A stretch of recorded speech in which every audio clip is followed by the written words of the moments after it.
Chapter 1078. Huang Song subconsciously did not want to agree. He was a little hesitant. Jiang Pingji did not wait for him to think of an excuse, and made a joke. Bogeo, you won't be reluctant if I ask you for Mr. Nya, right? Why would I be reluctant? Lanting is willing to let Qingyun accompany him. This is his trust in him. Although he said that, Huang Song knew very well that if Yuanxin's hostility was not too obvious and made Jiang Pingji unhappy, she would not have taken such a precautionary action. Jiang Pingji stationed the army in Qingyun County and rushed there with only 5,000 men. She had taken a huge risk. Huang Song could completely understand that she was very defensive and repelled people who were hostile to her. Yuanxin drank a little too much. When he heard that Nya Sun wanted to get close to Jiang Pingji's people, his nerves tightened. I'm just a boorish man. I can't say extravagant words of praise. Burp. Governor of Liuzhou is honorable. A mere Nya Qingyun does not carry enough weight. How can he match my lord's friendship with you? If word gets out, outsiders will say that my lord is neglecting a distinguished guest and doesn't know etiquette. Yuanxin's cheeks were red from drinking, but his eyes were not cloudy. Instead, they flashed with a narrow-minded and stern look. I heard that Governor of Liuzhou and Fengbi Jia are good friends when they were young. Fengbi Jia is my lord's most trusted right-hand man. It will not be impolite if Fengbi Jia accompanies you. As he spoke, he burped. The wine bottle in his hand trembled, and half of the wine was gone. It seemed that he was very drunk. In fact, he seemed drunk but not drunk. His mind was still very clear. There was only one thought in his mind. He absolutely could not let Nya Sun and Jiang Pingji's people get too close. Unbeknownst to him, his precautionary action had put Nya Sun in an awkward position. Huang Song's expression was slightly unfriendly. He could only laugh dryly and apologize to Jiang Pingji on behalf of Yuanxin. Feng Ju, who was sitting below, was about to step forward to speak when Jiang Pingji said with a tired and bored expression, forget it. Why are you so defensive? We're family, why speak so differently? If Huaijia has time and Bogeo is willing to let him go, it'll be good to accompany me. Seeing this, Feng Ju had no choice but to swallow his words of apology. He cupped his hands and said, if Governor of Liuzhou doesn't mind, I will accompany you. The atmosphere of the banquet was strange to begin with, and now it became even more stagnant. Huang Song tried his best to lighten the mood, but the crowd still did not know the taste of food. There was suspicion and wariness among them. Jiang Pingji pretended to be drunk and left. She returned to the tent arranged by Huang Song. She asked someone to get a basin of cold water for her, and then buried her face in the cold water. At least I won't let my imagination run wild. Let my imagination run wild? Lady Qi was surprised. Huang Song leaned against Lady Qi's shoulder and buried his head in the crook of her neck. He lowered his voice and said, Lanting only brought 5,000 elites with her. This is a good opportunity. Perhaps there won't be a better opportunity than this. However, I can't act rashly, and I can't lose my footing. He had to restrain the demons and greedy heart that were clamoring in his heart, so that he would not make a stupid decision that he would regret. Instead of letting his mind clear, it was better to get half drunk and use his headache to divert his attention. Lady Qi was stunned for a moment, as if she could not immediately digest this fact. Langjun, you mean that today you actually... I haven't put this idea into action yet. I'm just thinking about it in my mind. Huang Song looked slightly tipsy. He shook his head and said, I'm not as good as Lanting in this regard. If I brought 5,000 elites with me today, what awaited me would definitely be a banquet at Hongmen that was filled with killing intent and no chance of survival. She has nothing to worry about. I can't do that. If I dare to do anything else, she can crush my neck first. The scene of Jiang Pingji dismembering a living person with a ceremonial tablet in the court left a deep impression on him. He would occasionally have nightmares about that scene. Of course, if the banquet at Hongmen was effective, Huang Song would not miss this opportunity. He did not make a move. It was precisely because of what Jiang Pingji had said. Firstly, he was not confident. Secondly, he had concerns. The next day, Feng Ju and Nya Sun came over early in the morning to take attendance. Where is Meng Zhan being locked up at the moment?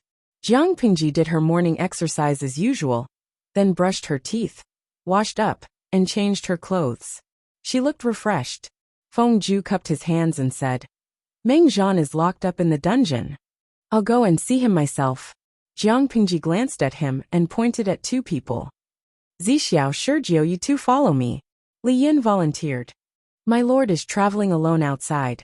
The two gentlemen are not very skilled in martial arts. I hope my lord will allow me to follow you. Chapter 1079. Feng Zhu and Nie Sun remained silent. Jiang Pingji said, What danger could there be in Bogeo? If you insist, let Officer Meng follow. My lord.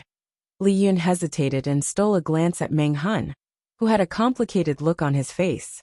He took a step back. Meng Hun cupped his fists at Li Yun, his eyes filled with gratitude. Before leaving, Meng Hun looked at Jiang Pingji hesitantly, with a pleading look in his eyes. No matter how Meng Zhan treated him, they were father and son. Meng Hun could ignore Meng Zhan's life and death, but he didn't want to see him die. But Jiang Pingji didn't agree. We are father and son. Send him on his way. Meng Hun said, Yes. Nie Sun heard the conversation and felt a chill in his heart. Was this person forcing Meng Hun to kill his own father? Feng Zhu said, The dungeon is dark and damp. Why don't we get someone to bring the prisoner out? No, I'll go see for myself. I haven't seen what the dungeon looks like. Just as Feng Zhu said, the environment in the dungeon was terrible. The air was filled with stinky water vapor, and there were rats scurrying in the dark. The temperature in the dungeon was much lower than outside. As soon as they stepped into the dungeon, a gust of chilly air hit them in the face, making them uncomfortable. Jiang Pingji walked in front without changing her expression. Feng Zhu led her to a relatively large and clean cell in the dungeon. Meng Zhan's life is not bad. I thought he would suffer a lot in the dungeon. The area of the cell was very large, about 100 square meters. There was a mattress, a tea table, a dining table, and a bowl. Feng Zhu asked the cell to open the door. The commotion alerted Meng Zhan in the cell. When he heard Jiang Pingji's voice, he guessed who it was. It was funny. He had hated Lu Shi and his daughter for many years, and had been thinking of ways to take revenge. But he hadn't even seen the person in question. Uncle Meng, this is the first time we've met, right? Jiang Pingji gestured for Feng Zhu and the others to step back and avoid her conversation with Meng Zhan. Only Meng Hun stayed by her side to protect her. Meng Zhan's white hair was combed neatly. His cheeks were washed with warm water. There was no grease or dirt. He looked much more energetic than before. But he had aged too fast. His face was an unhealthy gray color, and his eyes were sunken. He looked old and pitiful. Although he wasn't in good spirits, his appearance was well. A jade crown hung high above his head, and a jet-green scholarly robe was worn on his body. His back was straight, and one could barely see the scholarly elegance of his youth. Meng Zhan raised his head and squinted his eyes. He looked at Jiang Pingji carefully. How dare you call me Uncle Meng? Although Uncle Meng has cut off all ties with my father, you are my aunt's ex-husband. Calling him uncle is a courtesy that a junior should have. Zhan, I said. Jiang is Peng Zhan B. Is. Jiang Meng Zhan. Meng B. Meng said. Meng said was she. Is. Was. As her son, how could I not be angry? He was my father's second wife and my mother's sister. She was not only my father's second wife, but she was also my mother's sister. I couldn't let your son bully her. Besides, Meng Zhan and his friends used disguise to sneak into the backyard of the people in Hajian. They raped innocent women. Meng Zhan deserved to die. Meng Zhan's expression changed when Gu Zhen was mentioned, but he quickly calmed down. So what? My son is naughty. He just needs to change. I, his father, will teach him a lesson.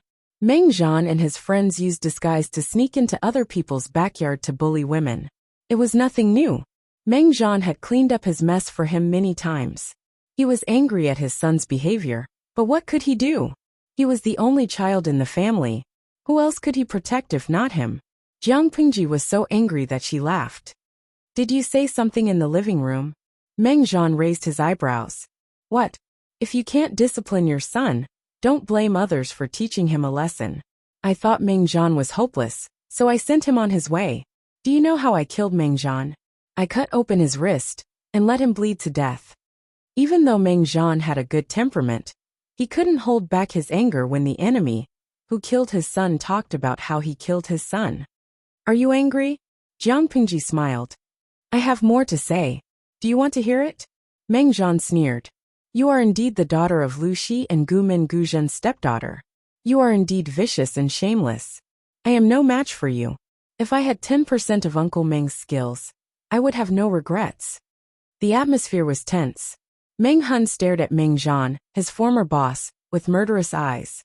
He didn't expect Meng Zhan to not repent after so many years. Meng Zhan's son was a son, but his wife and children were not human? Lu Lanting, did you come here just to argue with me? Meng Zhan sneered. His face was full of wrinkles, but his eyes were full of vigor. If this is all you've got, let me give you a piece of advice. Don't embarrass yourself in front of me. Jiang Pingji crossed her arms and sat opposite Meng Zhan. She said, It's not that I don't want to, but I'm afraid Uncle Meng can't take it. Meng Zhan's face darkened. Meng Heng and the others stood far away. They couldn't hear what Jiang Pingji and Meng Zhan were saying, but the atmosphere was worrisome. Uncle Meng, you have a problem with your body. It's hard for you to impregnate a woman, right? Jiang Pingji changed her sitting posture and sneered indifferently. What are you trying to say? This is related to a man's dignity. Of course, I have to keep it a secret. Apart from you and your trusted doctor, no one else knows about it. Jiang Pingji ignored him and continued. When my aunt married you, she was ambushed by a group of bandits. She was saved in the end, and the wedding went on as planned. However, the bride didn't bleed that night. Uncle Meng helped to cover it up. Meng Zhan could listen calmly at first, but the more he listened, the more he felt something was wrong. Only he knew the details of what happened that year. But Jiang Pingji described it in detail, as if she had seen it with her own eyes.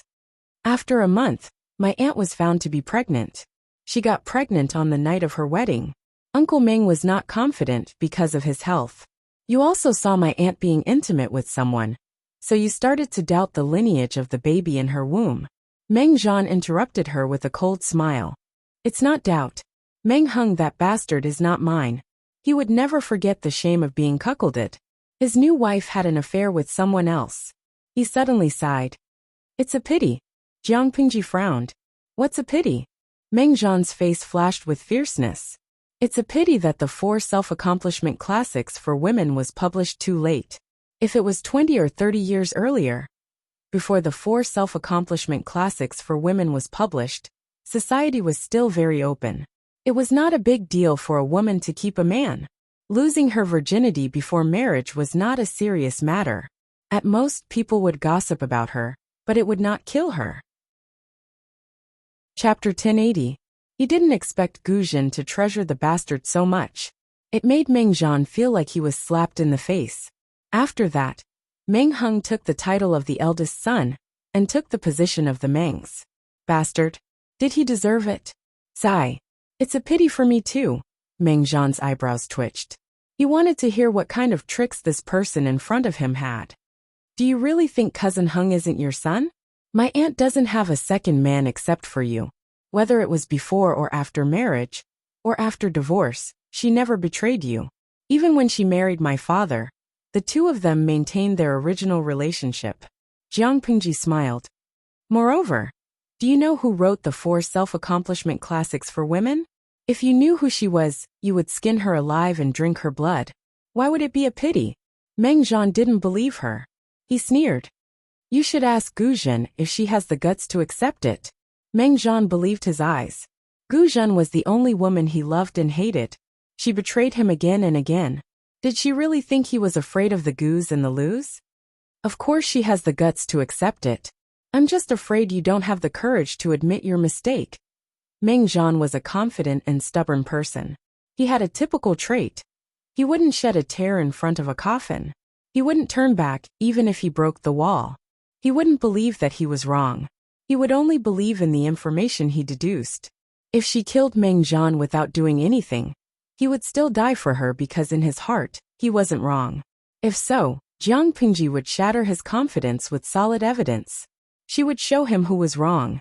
Meng Zhan was so angry that he laughed. His face looked twisted and weird. He said in a cold tone, "Ignorant boy. Your dirty tricks aren't even as good as your father. Kill me if you want. Cut me if you want. If I take a step back, let me be struck by lightning." For the literati of this era, there were always things above their lives. Meng Zhan wasn't afraid of death. Jiang Pingji looked at Meng Zhan's face seriously and said, "I can take any loss, but I can't take any loss. Can't afford to lose?" she said. Meng Zhan's wrinkled face flashed with a trace of mockery. You still can't afford to lose. Other than being stubborn, he didn't seem to have anything else to rely on. Meng Zhan wasn't afraid at all. Meng Zhan originally wanted to reorganize the troops in Sangzhou and fight the last battle. He couldn't let Jiang Pingji take Sangzhou so easily. After some consideration, he gave up on this plan and gave Sangzhou to Huang Song. At the same time, he promised benefits to the Nie family of Zhongzhou and the Yi family of Beiyuan. He wanted to use the two families to restrain Jiang Pingji and make her worry. She would not be able to go all out and settle scores with Huang Song. No arrogant person would be able to tolerate such a humiliating trick and scheme.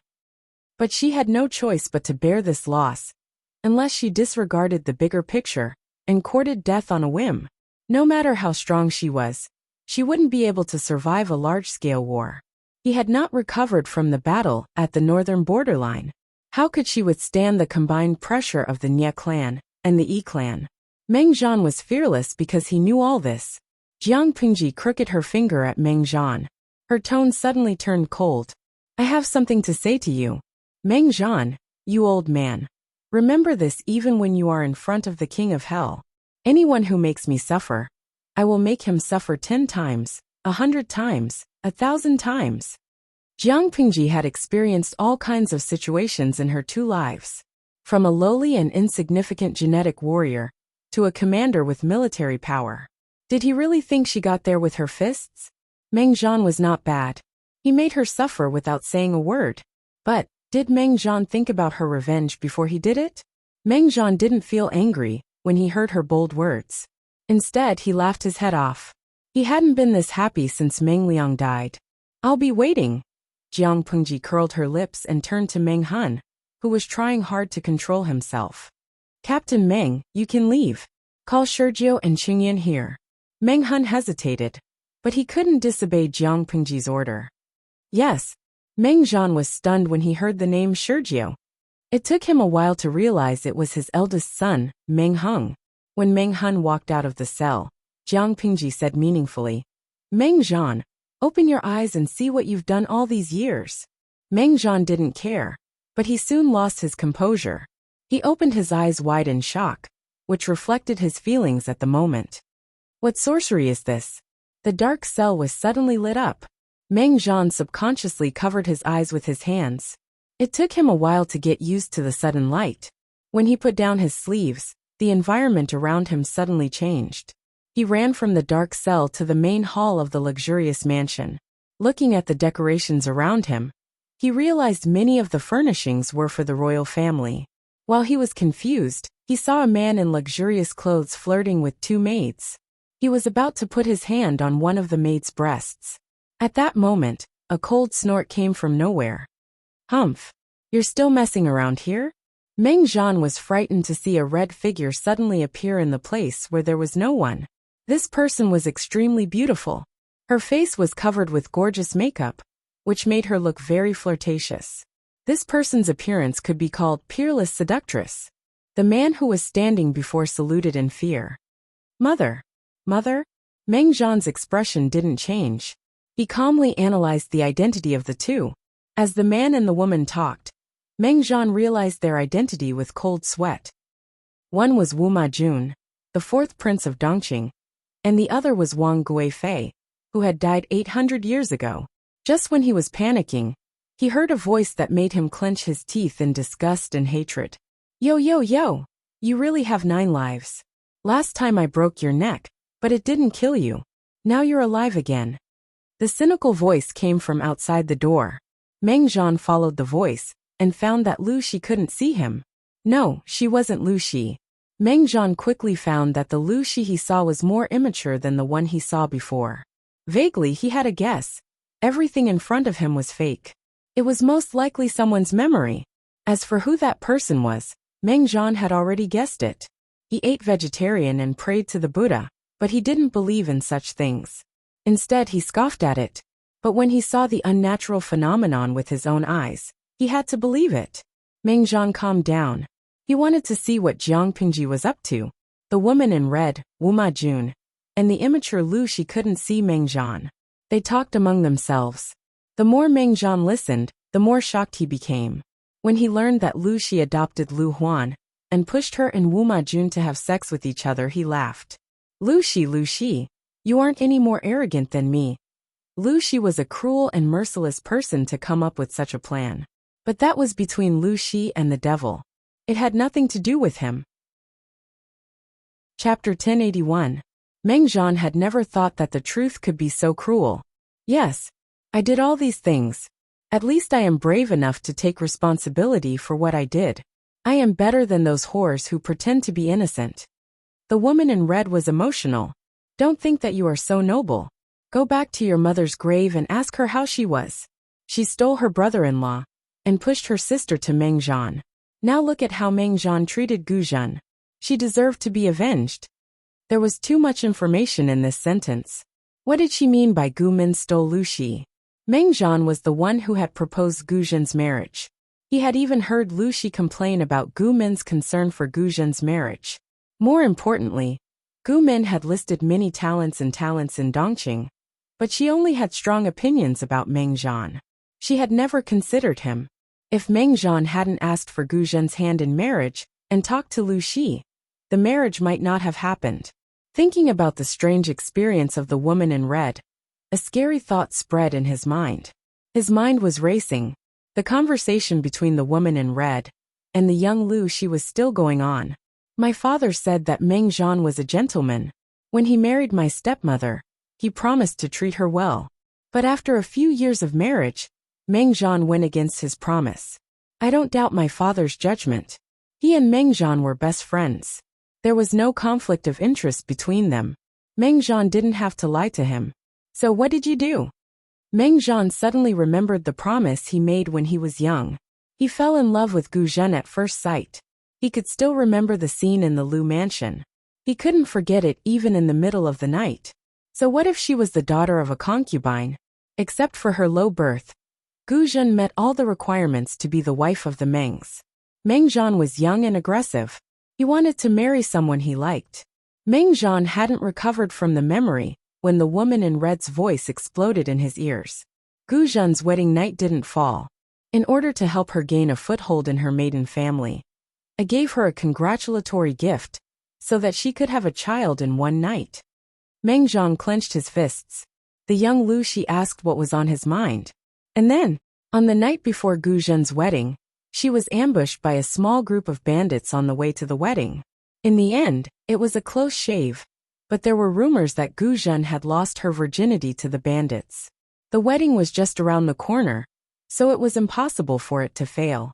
You also know that men care a lot about things like falling red. There was no red on the wedding night. Meng Zhan wanted to endure it, but Gu Zhen got pregnant on the first night of the wedding. So, who does this child belong to? Meng Zhan didn't dare to listen anymore. Wasn't the child they had on their wedding night Meng Heng? He didn't want to listen, but the person in the scene couldn't stop. Lu Shi continued to ask, did you also do something to the stepmother's second child? The red-clothed woman shamelessly admitted it. Meng Zhan has seen Gu Zhen fooling around with the servants in the mansion. How could he not hate her? Stepmother would never do such a thing. Hearing this, Meng Zhan gritted his teeth. How could Gu Zhen not do such a thing? He had seen it with his own eyes, so how could it be false? The woman in red smiled sweetly and covered her red lips with her fingers. Transfiguration pills are good stuff. Transfiguration pills? Hearing the name, Meng Zhan could guess what it was used for. He couldn't stop being shocked. No, this was fake. Lu Shi knew sorcery. How hard could it be to fabricate a scene? Meng Zhan roared in his heart over and over again. All of this was Lu Shi's trick. It wasn't real. He was terrified. He didn't want to admit that he was wrong. He didn't wrong Gu Zhen. The more he thought about it, the more memories came into his mind. He couldn't ignore it. He remembered how much Guzhen loved Meng Hung. Every time he showed a little bit of disgust, she always showed a heartbroken expression. The husband and wife had tortured each other for years. Guzhen became more and more quiet and cold. She was like a lifeless deadwood. It annoyed him. How could a woman who had betrayed him show an expression that he hurt her? Don't you have only yourself to blame for all this? If you were willing to trust her a little bit, let go of your arrogance and dominance, and talk to your aunt, all these misunderstandings could be solved. The 4 Self-Accomplishment Classics for Women was written by that evil woman in red. She first took over Wang Huiyan's body and used it to stir up trouble. In the end, she took over Empress Du's body and wrote the 4 Self-Accomplishment Classics for Women, which made you sigh that it was too late. What do you think? Are you surprised? Are you surprised? Is it exciting? Jiang Pingji appeared in front of Meng Zhan. But you can't blame the monster for what happened. You, Meng Zhan, have to take half of the responsibility. Even if it didn't happen, you are still a scumbag. Think about what you have done over the years. Which one of them is good? Jiang Pingji continued to provoke him. As the leader of the Mengs, when have you ever treated the people in Song Prefecture well? You allowed your son of a concubine to commit crimes everywhere. He hurt the loyal and innocent, and he raped women and children. He even wanted to hurt his own mother. Isn't that what your father taught him? Meng Zhan endured the pain in his head and shouted angrily. Shut up. Do you still remember Meng Han? He has been loyal to you and the Mengs for so many years. Your son of a concubine harmed his wife and daughter. Not only did you not help him, but you also protected the concubine and harmed Meng Han. How can you treat him? If it weren't for you and your son of a concubine, he would not have caused chaos in Meng County. Cousin Hung looks a little like you. Are you blind? The more Meng Zhan did not allow Jiang Pingji to speak, the more she wanted to speak. He wanted her to suffer, didn't he? She would make Meng Zhan wish he was dead. Speaking of Cousin Hung, I forgot the son your aunt gave birth to. He was a baby boy with a cinnabar mole between his eyebrows. He was the second son of the Mengs. But your son of a concubine took his place under your control. He was buried in the cold mud by the servant woman when he was less than a month old. Meng Zhan, you killed your son of a concubine. You doted on Meng Liang like he was a treasure. But Meng Hung, as a Zongzi, was dragged down by you and your father to the point that he failed the assessment. The second son of the first wife, who had a strange phenomenon, was buried underground. It was rare to see someone who could harm their son to such an extent. Next, it's time for the main course. Jiang Pingji said it so softly that Meng Zhan could not hear it. In the spiritual realm, Meng Zhan saw a part of Jiang Pingji's memory. It seemed like a long time had passed, but in fact, it was only a short while. Meng Han asked Meng Hung and Nie Sun to go over. They had different thoughts. Feng Ju, who was at the side, became suspicious. Jiang Pingji asked Meng Hung to go over. It was easy. Meng Hung was Meng Zhan's son. Why did she ask Nie Sun to go over? Feng Ju secretly glanced at Nie Sun. The other party's expression made him even more suspicious. Chapter 1082. Meng Hung stood behind Jiang Pingji and looked at Meng Zhan with a complicated expression. No boy didn't look forward to their father. Meng Hung used to look up to Meng Zhan like a god when he was young. But Meng Zhan only had eyes for his son Meng Liang. Even if Meng Liang was useless and lustful, Meng Zhan still spoiled him like a treasure. Meng Hung had once thought that Meng Zhan liked this kind of son, so he had tried to be like Meng Liang. He had secretly tried to be like Meng Liang, but he was severely punished and ordered to kneel in the ancestral hall. It was winter. It was raining heavily outside. The air was so cold that it felt like there were blades in it. Meng Hung didn't wear much clothing. He knelt until his knees were black and swollen. He almost died. That memory became his childhood nightmare. Occasionally, when he dreamed about it in the middle of the night, he could still clearly remember the cold air that filled the air. Meng Hung looked down and bowed to Jiang Pingji calmly. My lord, why did you call me here? No matter what, you and Meng Zhan were father and son. I'm not an unreasonable person. I don't want you to have any regrets, so I'll allow you to have a word with him. You and your son can make a clean break. Jiang Pingji said. Meng Zhan still owes Captain Meng a debt. Meng Hung was stunned. It took him a while to realize what she meant. Jiang Pingji didn't want him to send Meng Zhan to hell. She just wanted him to talk to Meng Zhan, so he wouldn't have any regrets. He felt relieved. He couldn't tell how he felt. "Thank you, my lord," Meng Heng said.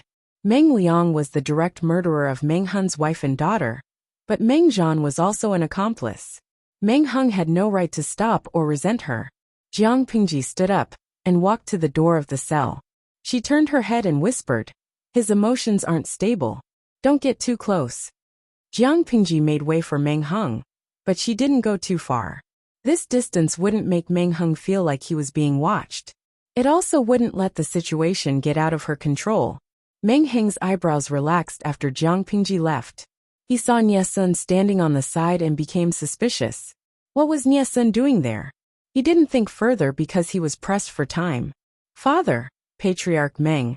Meng Heng sat on the mat and bit the tip of his tongue, forcing himself to swallow back the honorific that slipped out of his mouth.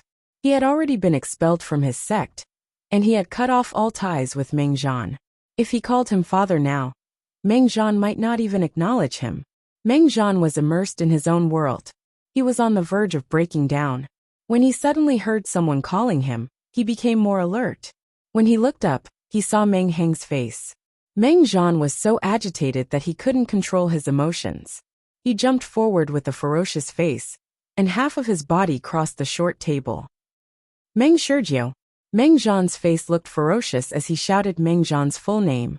His skinny hands grabbed Meng Heng's sleeves. "Why are you still alive? Why is Meng Shurjiu the one who died? How could a bastard like you be my son?" Meng Heng was scared out of his wits. He wanted to struggle, but Meng Zhan's scream made him feel like he had fallen into an ice cellar. It was as if all the sounds around him had faded away.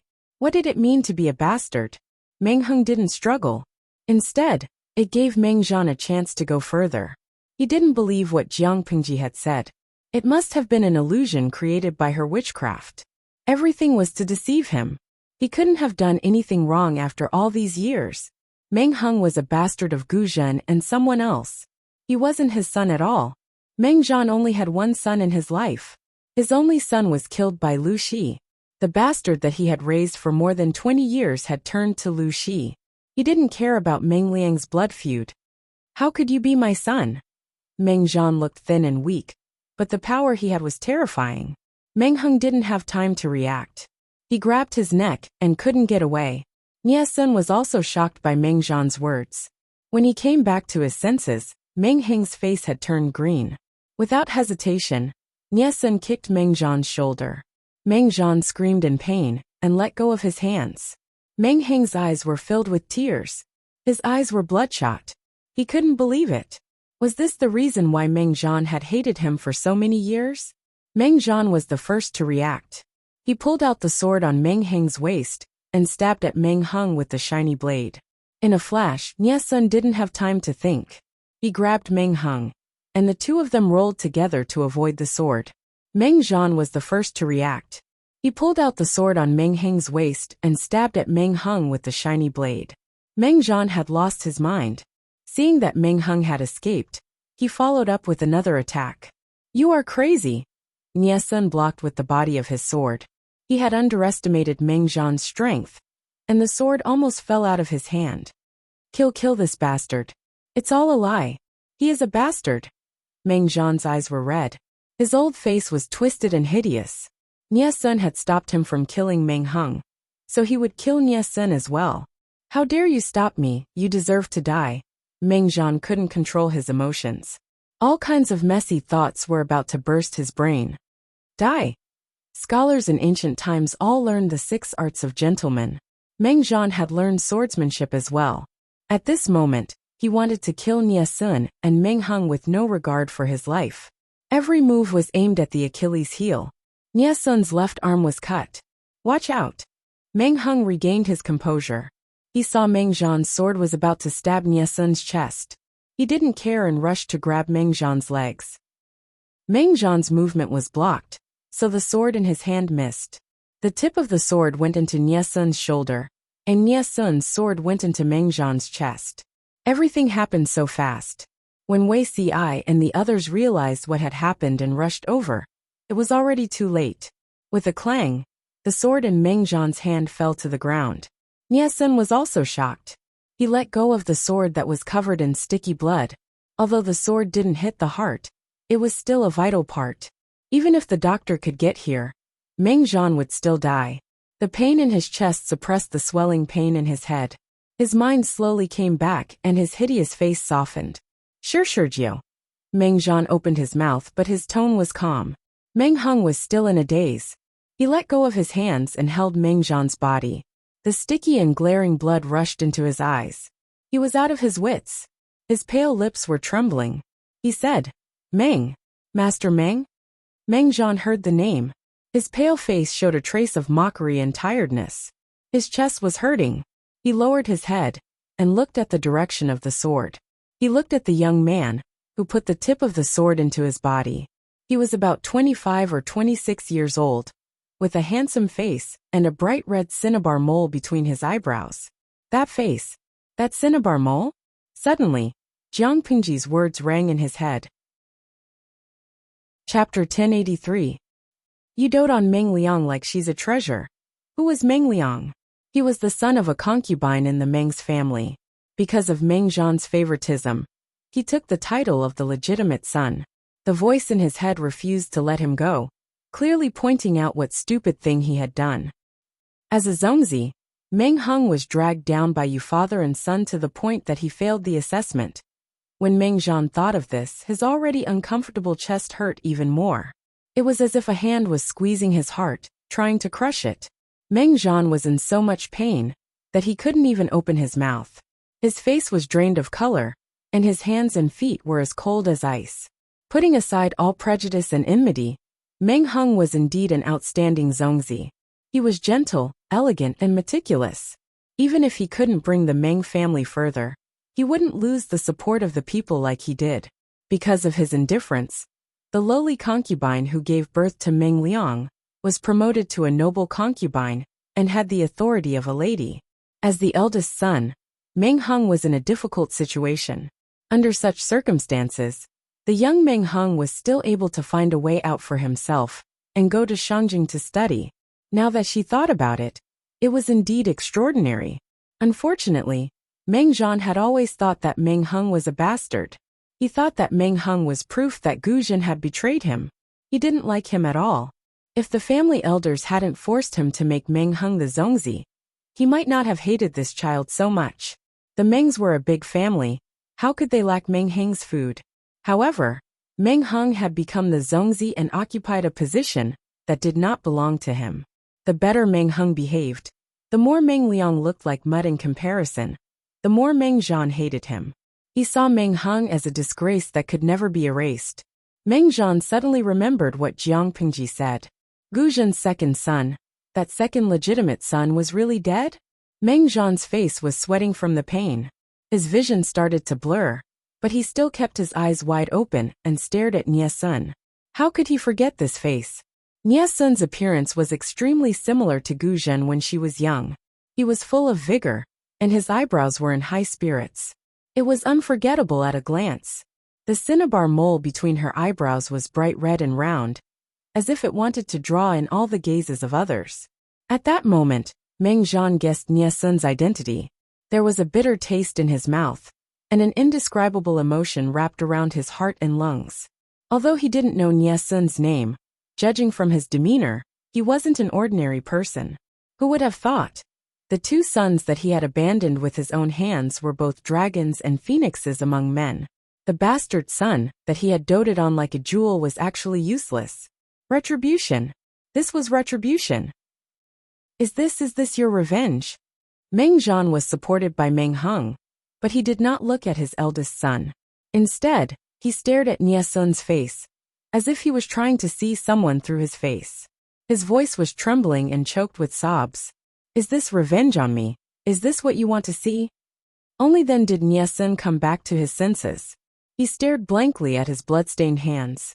The blood was stuck to his skin, and some parts of his hands had already dried up. His heart was beating violently, and he was so flustered that he felt uncomfortable. His hands, which could burn incense and play the zither, were trembling uncontrollably. It wasn't that Nie Sun hadn't killed before, but he never thought he would kill Meng Zhan. His usually quick-witted brain was now like a rusty gear. Every time it turned, it would make a jerky, ear-piercing sound. Nie Sun's lips were trembling as he shouted to the side, "Doctor, get the doctor here!" Meng Hung heard him and secretly clenched his fists. He peeked at Jiang Pingji, who was standing outside the crowd. It was not just because of the distance, but also because of something else. He could not see her expression clearly. "Fine, cough, cough, forget it." Meng Zhan coughed weakly, and his lips curved into a sarcastic smile. Even when he was on the verge of death, he could quickly analyze that it was a trap. Jiang Pingji knew everything. Not only did she know about the past, but she also knew Nie Sun's identity. If not, why would she let Nie Sun and Meng Hung appear together in front of him?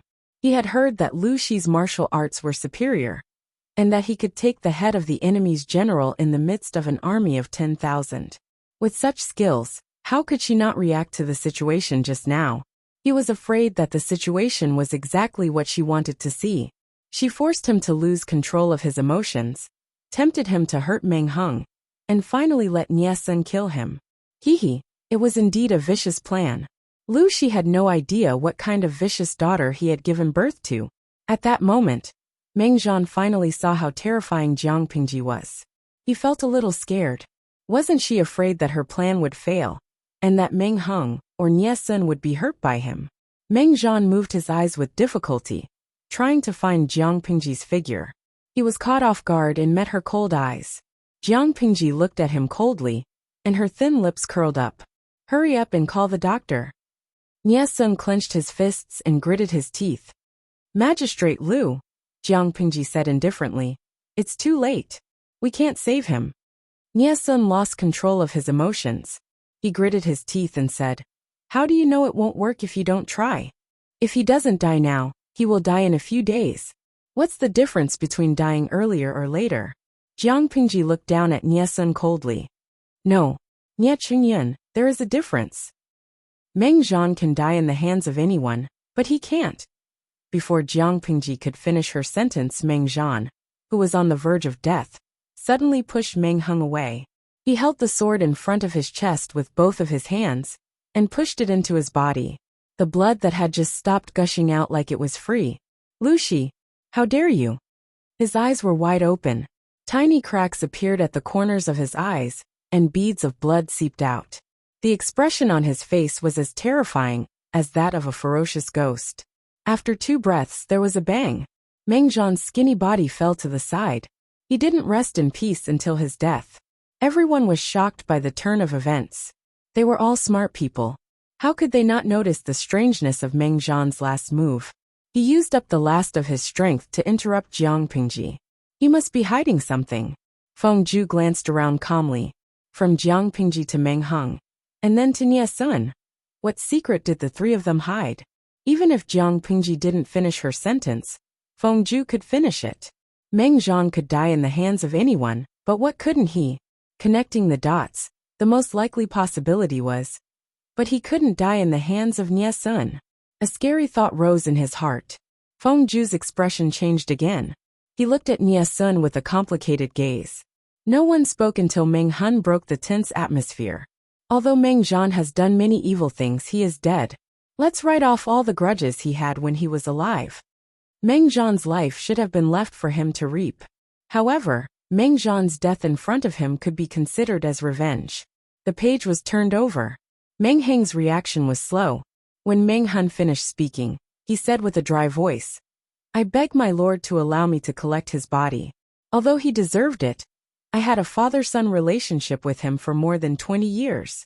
I can't bear to see him die in the wilderness." Chapter 1084. Meng Hung stayed behind to collect Meng Zhan's body. Jiang Pingji left with the others, leaving Meng Hung alone. Everyone left except for Nie Sun. Meng Hung knelt until his knees were numb. It took him a while to regain his composure.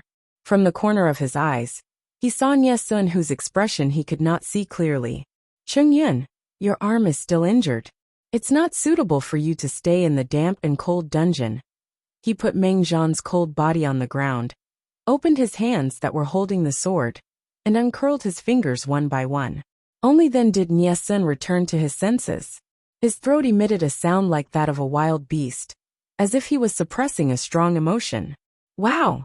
Nie Sun supported himself against the wall with his uninjured right hand and retched in discomfort.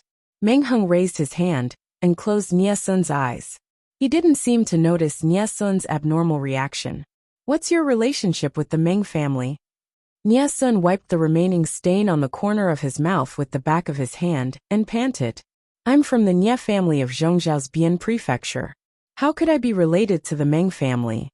The head of the Meng family committed suicide, and Chengyan accidentally injured him in order to protect him. None of this is your fault. Meng Heng's hand paused as if he was relieved. It's all thanks to Chengyan's help today. Otherwise, the one lying on the ground right now would be hung. Nie Sun looked at Meng Heng's back with a complicated gaze. His usually straight back was now slightly bent. It was sad to see him all alone. I thought that Lu Prefecture Magistrate was a sentimental person, but after this incident, I realized that I was wrong, very wrong. Nie Sun left the dungeon and was not surprised to see Jiang Pingji. He stepped forward and said, Magistrate Lu, aren't you afraid of falling out with Sergio by doing this? This is already the best situation. Cousin Hung is a smart man. He knows what's best for him. Jiang Pingji smiled. Meng Zhan's life can't be saved. If his death can be exchanged for the rest of the Mengs, wouldn't that be wonderful? Logically speaking, even if Meng Hung didn't hate her, there would still be some animosity between them. What was the price of doing so? The Meng family had no one to protect them. Meng Hung was generous and gentle, but that didn't mean he was a sentimental person. On the contrary, he was calm and rational. Meng Zhan is cousin Heng's biological father, but the father-son relationship between them has been eroded by Meng Zhan. Jiang Pingji looked at Nie Sun calmly and smiled. People's hearts are complicated, but they are also simple. If cousin Hung wants to blame me, I have nothing to say. When Nie Sun heard this, his Adam's apple bobbed a few times. He looked at Jiang Pingji with some shock. Why you've guessed my identity, haven't you? Nie Sun was almost sure that Jiang Pingji knew the truth. I'm afraid you don't know, but your face is very similar to my Shu aunt's. Many years ago, my aunt told me that her son, who died prematurely, was born with a cinnabar mole between his eyebrows. Jiang Pingji smiled. When I first saw you, I thought your face looked familiar. Later, I heard from Bogeo that you came to Dongqing to look for your relatives, and I began to suspect you. But I don't have any evidence, so I'm not sure. It wasn't until cousin Hung escaped from Sangzhou, and you took extra care of him that I could be sure. What? Do you admire Meng Zhan? Nie Sun gritted his teeth and said, How is that possible? Meng Zhan didn't raise him, and he was cruel enough to let his illegitimate son take over his identity. He buried him, who was less than a month old, in the cold underground. If he had been a little unlucky, he would have lost his life long ago. To him, Meng Zhan was just a stranger who was related by blood. Jiang Pingji sneered. If that's the case, isn't it even more unreasonable for you to blame me? Nie Sun choked and couldn't speak. After a while, Nie Sun looked at his hands. The blood on them had dried up. You plotted to kill your father. Isn't the magistrate of Liuzhou afraid of revenge? Jiang Pingji said. You and I are on opposing sides. I have so many enemies. It doesn't matter if you're here or not. The winner is the king, and the loser is the bandit. If one day I become your prisoner, you can take my life as you wish. After saying that, Jiang Pingji walked past Nie Sun and left without looking back. She didn't walk far before she saw a familiar figure standing at the end of the long street from afar. Warmth rose in her heart. She didn't need others to understand her, but if someone was willing to open their hearts to her, that would be the biggest gain. It was a special time, and Meng Zhan was a prisoner. His funeral had to be simple, but when Meng Zhan's coffin was buried, Meng Hung had lost a lot of weight. His clothes that fit him looked empty. In order to avoid arousing suspicion, no one from the Mengs came to the funeral. The funeral procession looked sparse and desolate. If Wei Ci, Feng Zhen, and the others hadn't attended the funeral for Meng Hung, it would have been even more desolate. Jiang Pingji didn't attend, but without her secret support, Meng Zhan's mourning hall would have been smashed by the people of Meng County. I wonder what good things Meng Zhan did in his past life. He's done so many bad things in this life, but he still has a good son to send him off.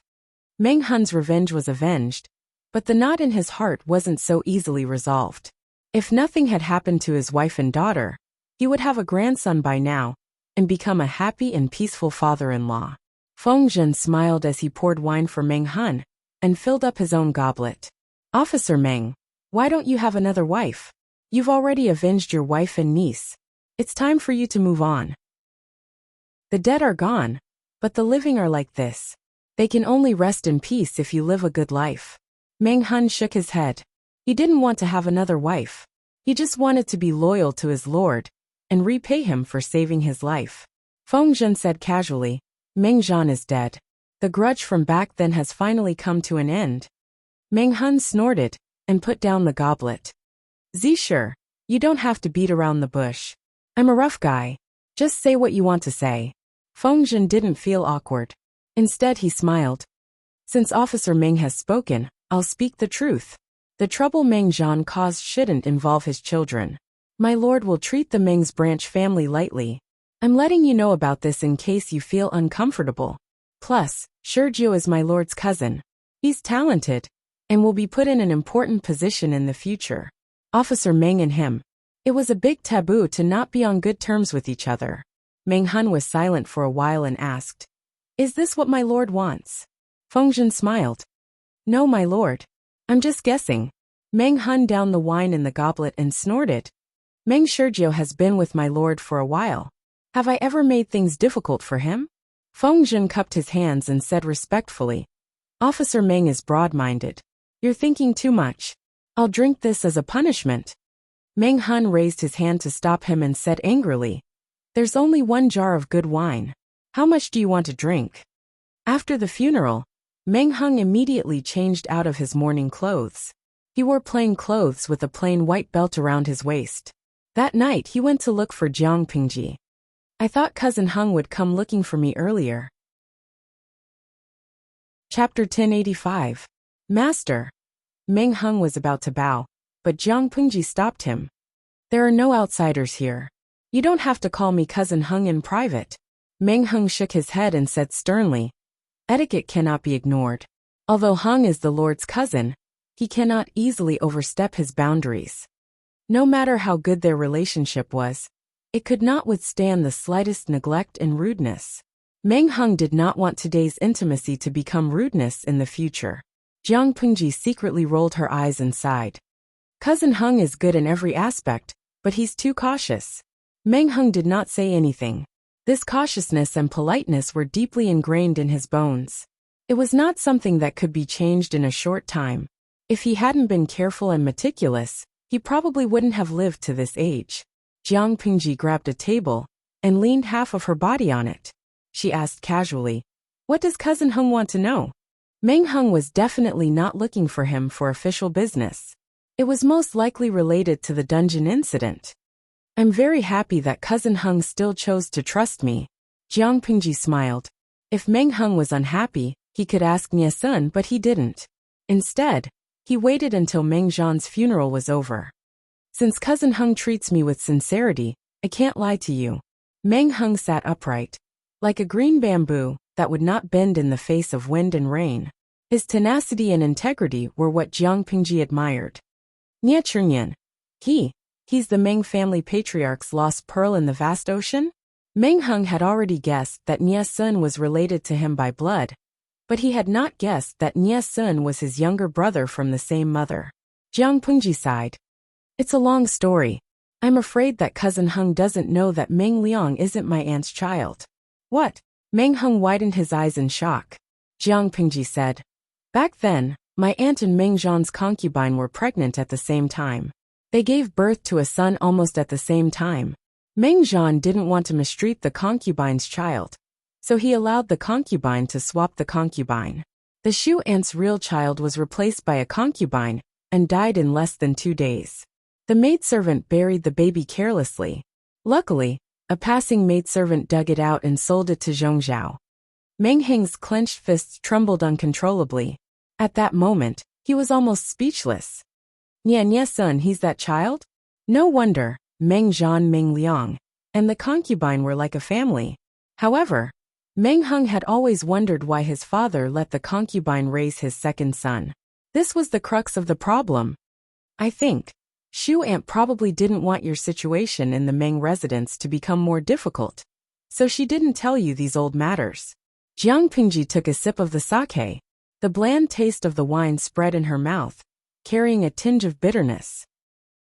At first, I didn't recognize Nie Sun's identity. I just felt that his silhouette resembled someone, but I couldn't remember who that person was. After that, I heard that Nie Sun was very close to you and took good care of you. Nie Sun came to Dongqing to look for his family. Only then did I confirm his identity. He was the real Meng Liang. Meng Hung shook his head. No, Nie Sun is Nie Sun. How can the name Meng Liang tarnish him? Meng Hung could not remain calm after receiving too much information in such a short period of time.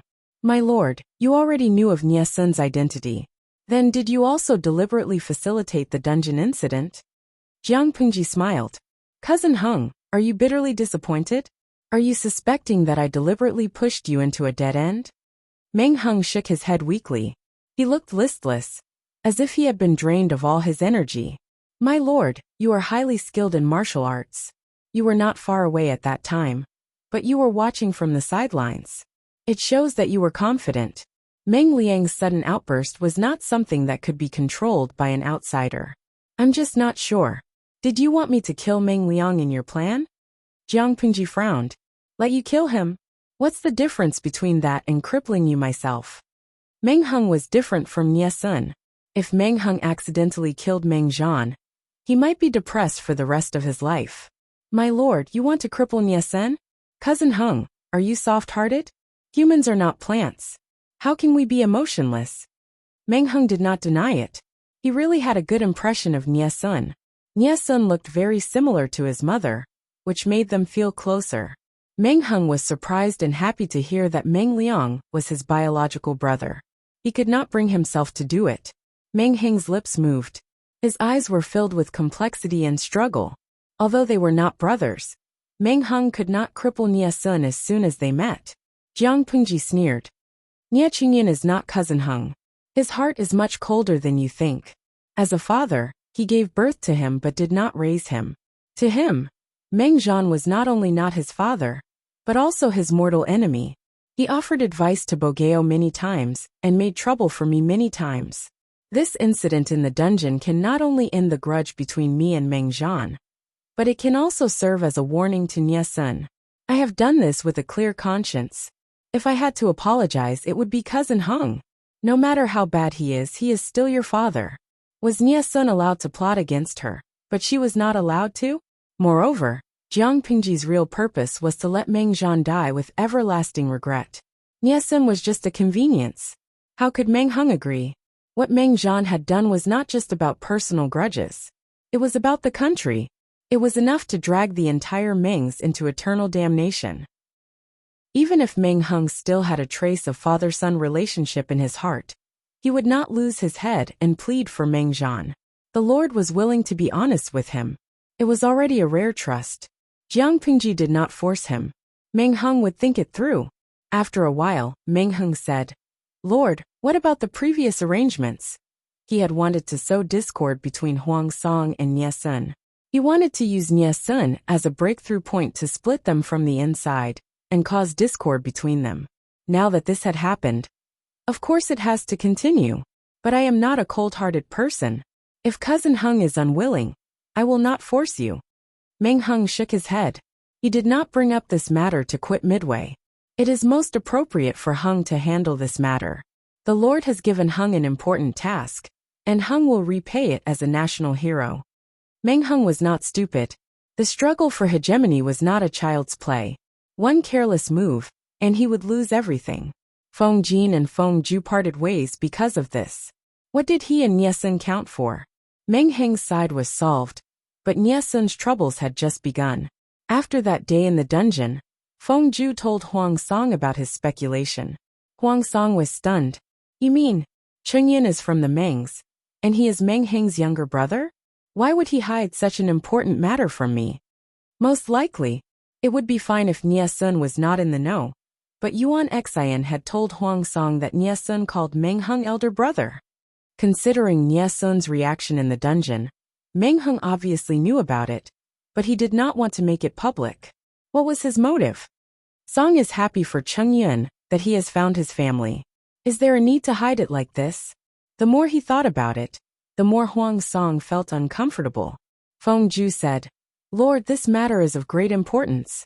Please make a conclusion after further investigation. Chapter 1086. The matter between Nie Sun and Meng Hung had been resolved smoothly, but only the people involved knew whether or not it was over.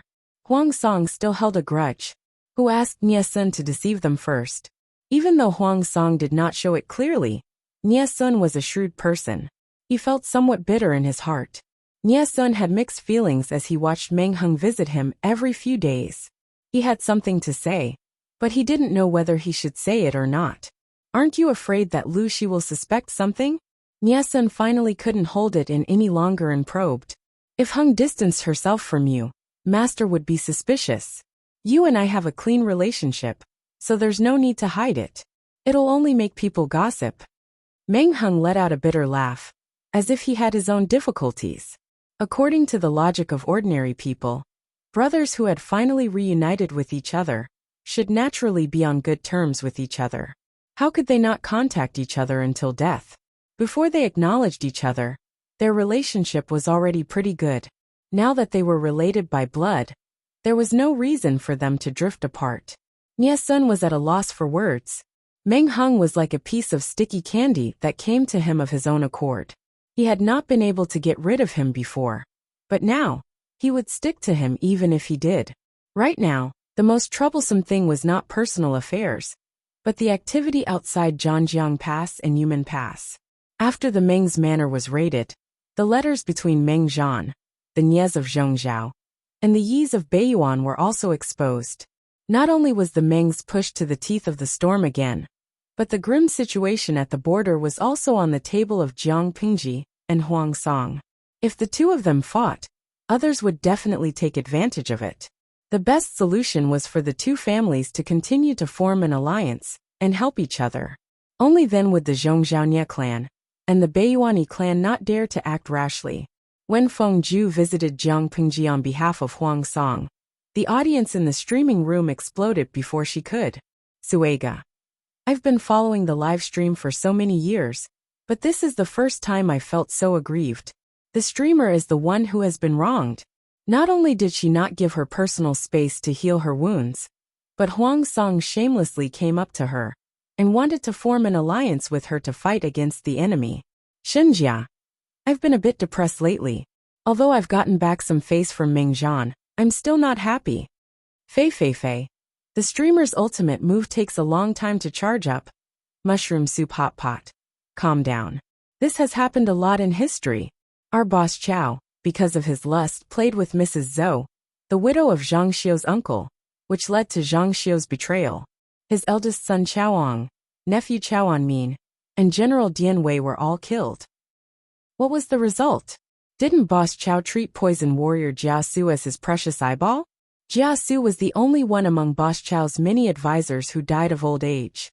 The grievances that the host has suffered are not even 1/10,000th of what boss Chao has suffered, so it is not considered bitter. Lao Siji Lianmeng.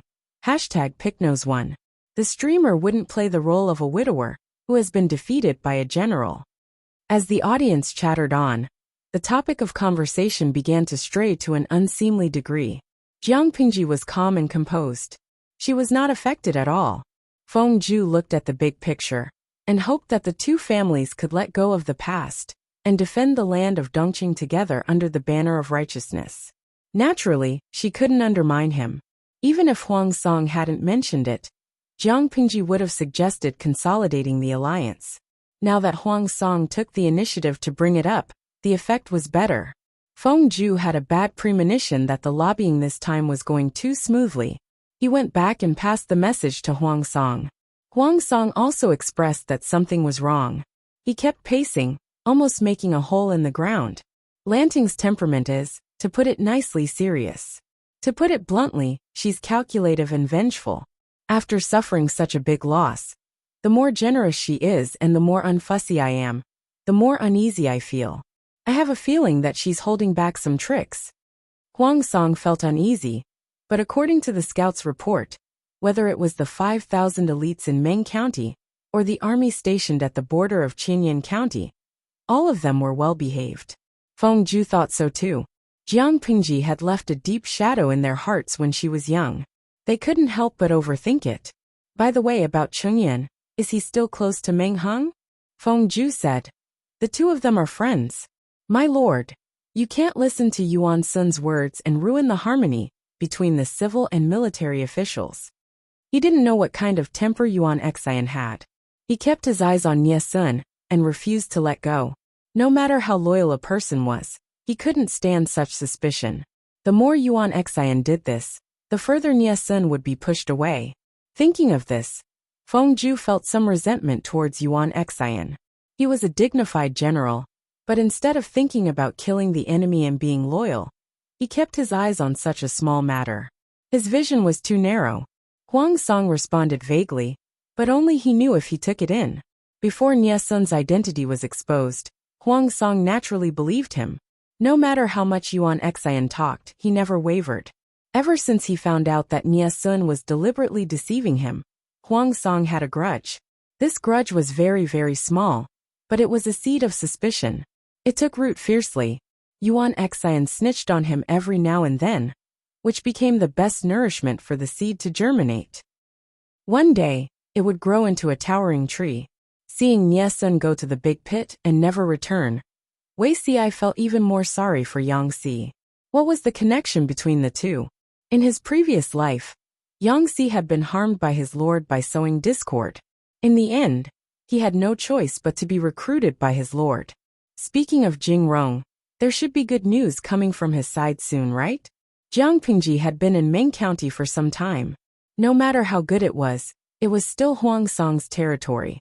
It was needless to say that it was dangerous. She refused to move because she wanted to cover for Yang Xi and Dian Yan. In ancient times, the transmission of information was very slow. Even if it was 800 miles at top speed, it still needed a certain amount of time. Qinzhou and Sangzhou were separated by the rapid Song River. As long as they seized this important route in advance, the news would be pushed back again and again. When Huang Song received the news that Yang Xi and Dian Yan had brought troops to Qinzhou, the situation was basically settled. She wanted to see who would be the one to suffer in silence in the end. Meng Zhan bore the crime of regicide and cleared the way for Huang Song. In the end, the person who would reap the rewards would be her, Jiang Pingji. Wei Xi came back to his senses and said, "Looking at the time, it's almost time." Jiang Pingji took a sip of fragrant tea and smiled like a fox. Jing Rong will not let me down. Wei Xi stayed at the side with mixed feelings. In both previous lives, Yang Xi had not been able to get rid of his lord. It was clearly fate. Time is still too short. Wei Xi could not help but say something good for Yang Xi. If Yang Xi did not achieve the expected goal, he hoped that Jiang Pingji would be lenient. After all, Yang Xi was already pitiful enough. He had been unexpectedly sent to Hu County by Jiang Pingji for several years. He had been dealing with Su Pei's elite, Han Yu, all year round. Now he had to lead troops from thousands of miles away to help Qinzhou. Not only did he have to be fast and efficient, but he also had to do it quietly, so that the news would not reach Huang Song's ears in advance. He had not lived an easy life in this life. He never expected that before Yang Xi's news came, the messenger from the Nie family of Zhengzhou had already arrived. Fortunately, the messenger from the Yi family of Beiyuan is still on the way. Otherwise, when the two families meet, it will be a bloody battlefield. Meng Zhan had asked for it. He had promised Sangzhou to 2 big shots, and then he had given Sangzhou to a third person. Chapter 1087. Although the Azura arena had yet to take place, the emissary from the Nie clan was about to explode with rage. Meng Zhan wrote a letter to the Nie family in Bianzhou, Zhengzhou. On one hand, he criticized the current situation, analyzed the general trend of the world, and pointed out the current shortage of the Nie family. On the other hand, he confessed the predicament the Meng family was in. After much persuasion, they finally proposed the terms of the deal. As long as the Nye clan gave the Meng clan protection and other benefits, the Meng clan would give up Sangzhou. Once they had Sangzhou, it meant that they would have a strong base to produce horses. Rather than saying that this was an equal exchange between the two families, it was more accurate to say that the Meng family was using Sangzhou as a bargaining chip in exchange for the Nye family's protection. The Nye clan was located in Zhongzhou, but they were also concerned about the situation of the various countries. The Meng clan of Sangzhou had been declining in recent years, and their influence was indeed not as great as it used to be. If the Meng family was just an ordinary landowning family, they could simply find a feudal lord to rely on or abide by the law, and they would not be affected. Unfortunately, the Meng family controlled Sangzhou, and the Sangzhou horse farm was a big cake that everyone coveted. Even if the Meng family behaved themselves, Chaoyang would find trouble with them and drag them into the whirlpool of the world's struggle.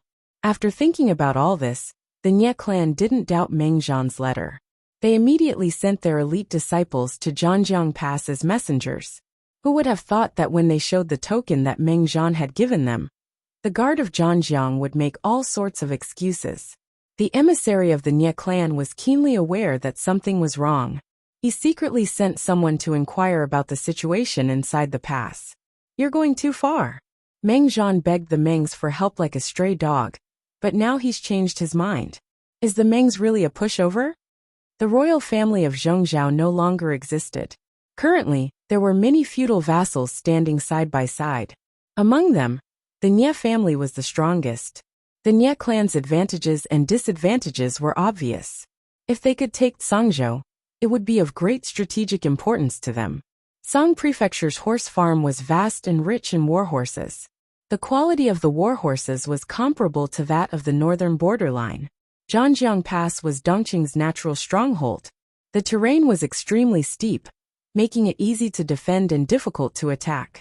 If the Nye family could obtain Sangzhou, it would mean that Zhanjiang Pass would be useless. The Nye family could use Sangzhou as a stepping stone to develop their troops and conquer the hinterland of Dongqing. This was the second reason. What about now? All the sweet dreams had turned into smoke. The Nye family had been fooled by Meng Zhan. The envoy from the Nye clan was furious. His cousin frowned and said hesitantly, "It might not be Meng Zhan who sent them out of Sangzhou." They only heard that the 3 counties of Song Prefecture were divided between the Huang and Lu families. Apart from that, they did not hear anything else. Perhaps the Huang and Lu families had joined hands to attack Sangzhou? The corner of the Nye clan's messenger's mouth twitched. He looked at his cousin, as if he was an idiot. If Meng Zhan hadn't surrendered voluntarily or sent him out of Sangzhou, the war would have affected Zhanjiang Pass. We would have had to transfer troops. But when we stayed at Zhanjiang Pass for several days, the soldiers here were not sick or injured, and there were no signs of fighting near the pass. It can be seen that Huang Song did not waste a single soldier in taking Zhanjiang Pass. "Oh, I see." The man nodded and said, "So we've been tricked by Meng Zhan." Only now did he react. The Nye clan envoys were speechless. "We can't let this matter go so easily. If word of this gets out, the Nye family of Zhongzhou will lose its dignity." Losing face was one thing, but the key was that if they missed this opportunity, it would be more difficult for the Nye family to touch the land of Dongqing.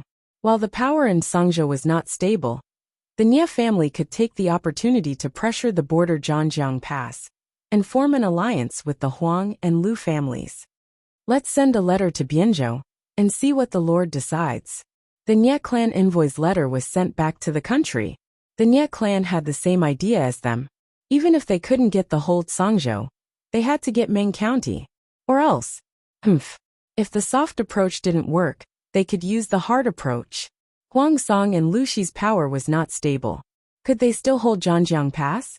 After receiving the order, the Nye clan envoys were full of confidence. They put pressure on the general guarding Zhanjiang Pass. They had used tough diplomatic language. Huang Song couldn't continue to pretend to be deaf and dumb. He could only send people to welcome the envoys into Sangzhou. The leader of the Nye clan envoys was a direct descendant of the Nye clan. His surname was Nye, and his name was Liang. He was in his 30s. He was elegant and elegant. He wore a black Confucian robe with a thin coat over it. It was the standard attire of an aristocrat. On the right of Nieliang stood a man in green with a warm temperament. He looked thin and charming. He was also a dragon among men. If the viewers in the live broadcast room were to give them a score, it would be at least 85, if not more than 90 points. Not only were they good-looking, but their temperament was not something ordinary people could learn. They could be recognized in a crowd. Huang Song was a man who liked good looks. He knew that the two of them represented the Nie clan of Zhongzhou, but when he saw their faces he had a good impression of them. Nieliang didn't chat with Huang Song for long. He directly expressed his intention. He took out Meng Zhan's letter and reminded Huang Song of one thing.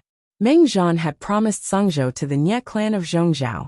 This land was theirs. Huang Song had no problem taking it, but he had to weigh his own bones. He had to see if he could protect Songzhou. Instead of the two clans fighting, it was better to be sensible and leave Songzhou. Otherwise they would fight each other. Nieliang's words were tactful, but Huang Song acted like he didn't understand and tried to change the topic. Sir, you have traveled a long way from Zhongzhou. You must be tired. Why don't you let me be the host? Sir, you can rest in your bed. As for what you mentioned, I don't know the inside story.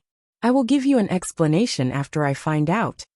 Nieliang narrowed his eyes and agreed with a faint smile on his face, as if he was a jack of all trades, evasive words. He wanted to see what other tricks Huang Song had up his sleeve. They could also use this time to understand the situation in Songzhou. Know yourself and know your enemy, and you will never be defeated. Huang Song stood up to see him off. Just as he left the main tent, Nieliang saw a familiar figure. Ah Sun. He was surprised. He turned to Huang Song and asked, "Is that Chingyan?" Huang Song was also surprised. "Sir, you know Chingyan?" On the other side, Nie Sun also found someone who shouldn't be in Songzhou. Nieliang said, "Liang and Chengyan are classmates in the family school. Of course we know each other." After he finished speaking, Nie Sun came forward to greet him.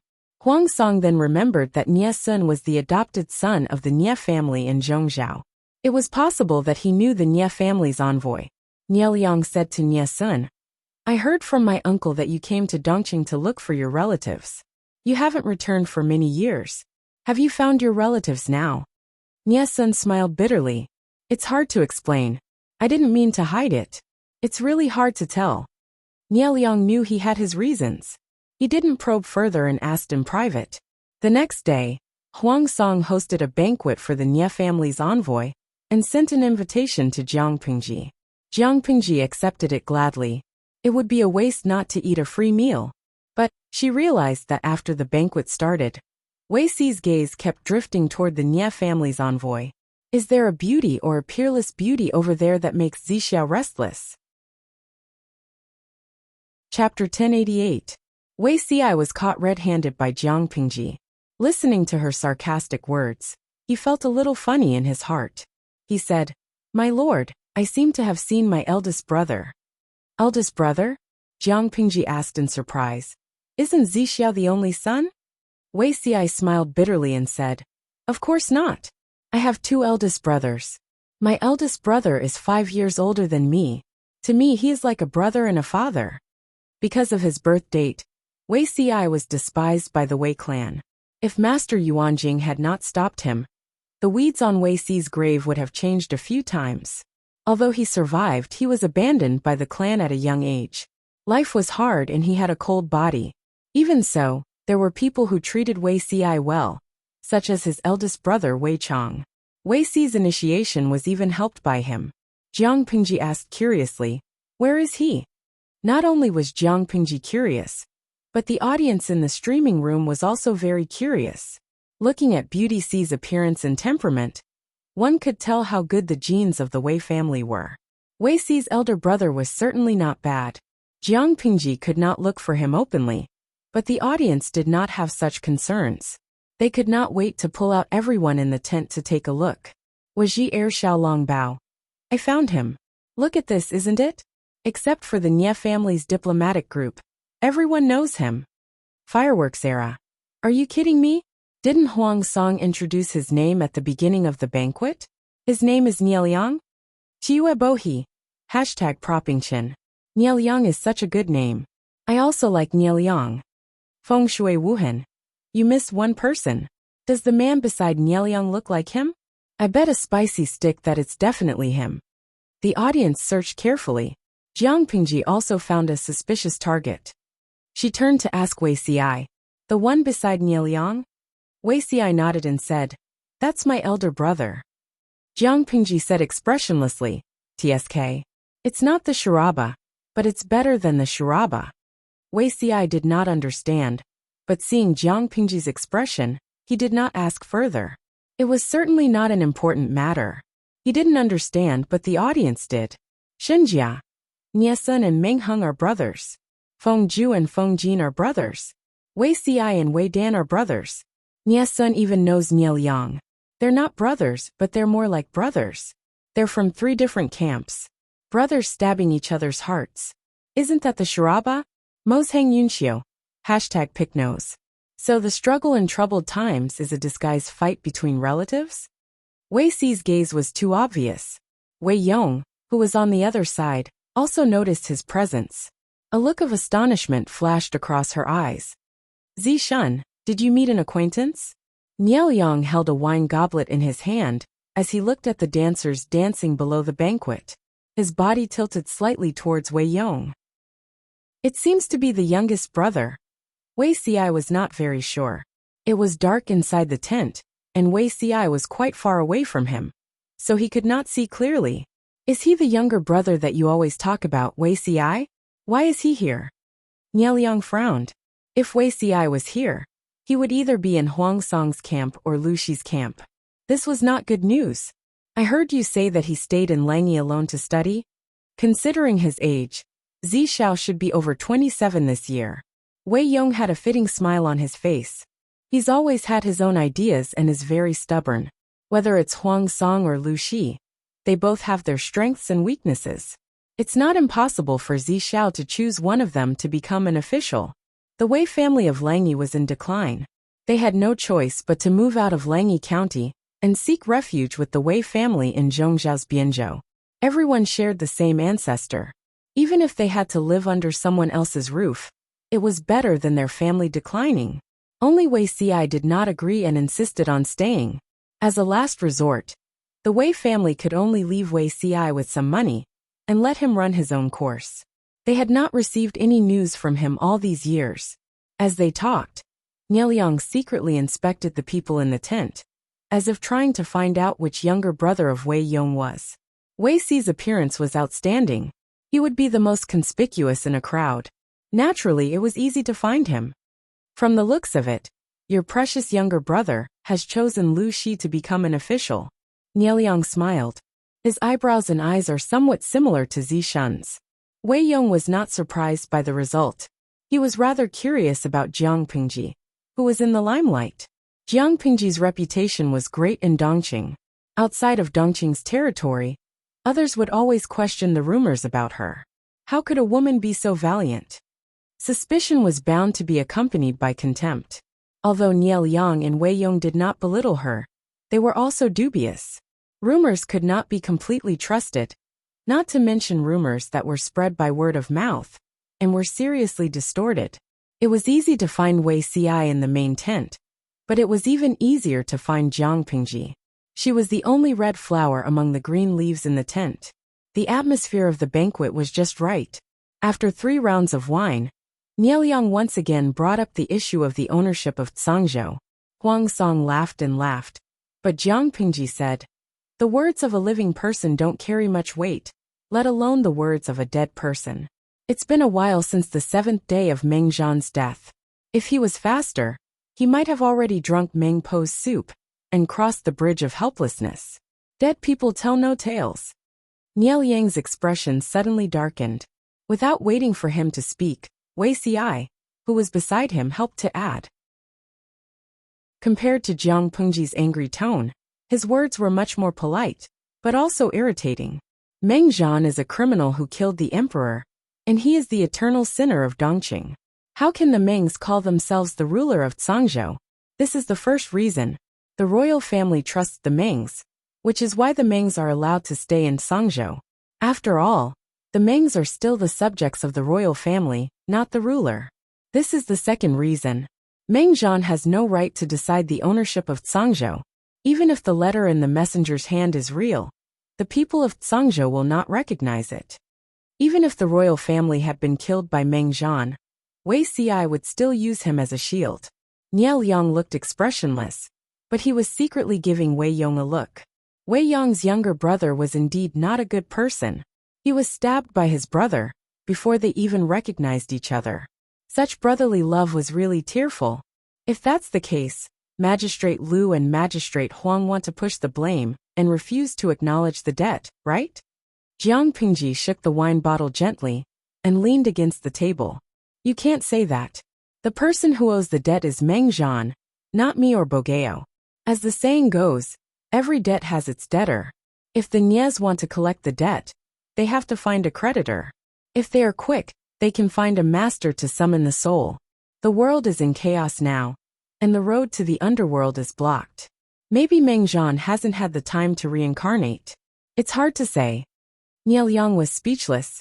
He heard that Lu Shi was born in a gentry family, but he didn't expect to meet him in person and act like a hooligan. He was so persistent that it was unheard of.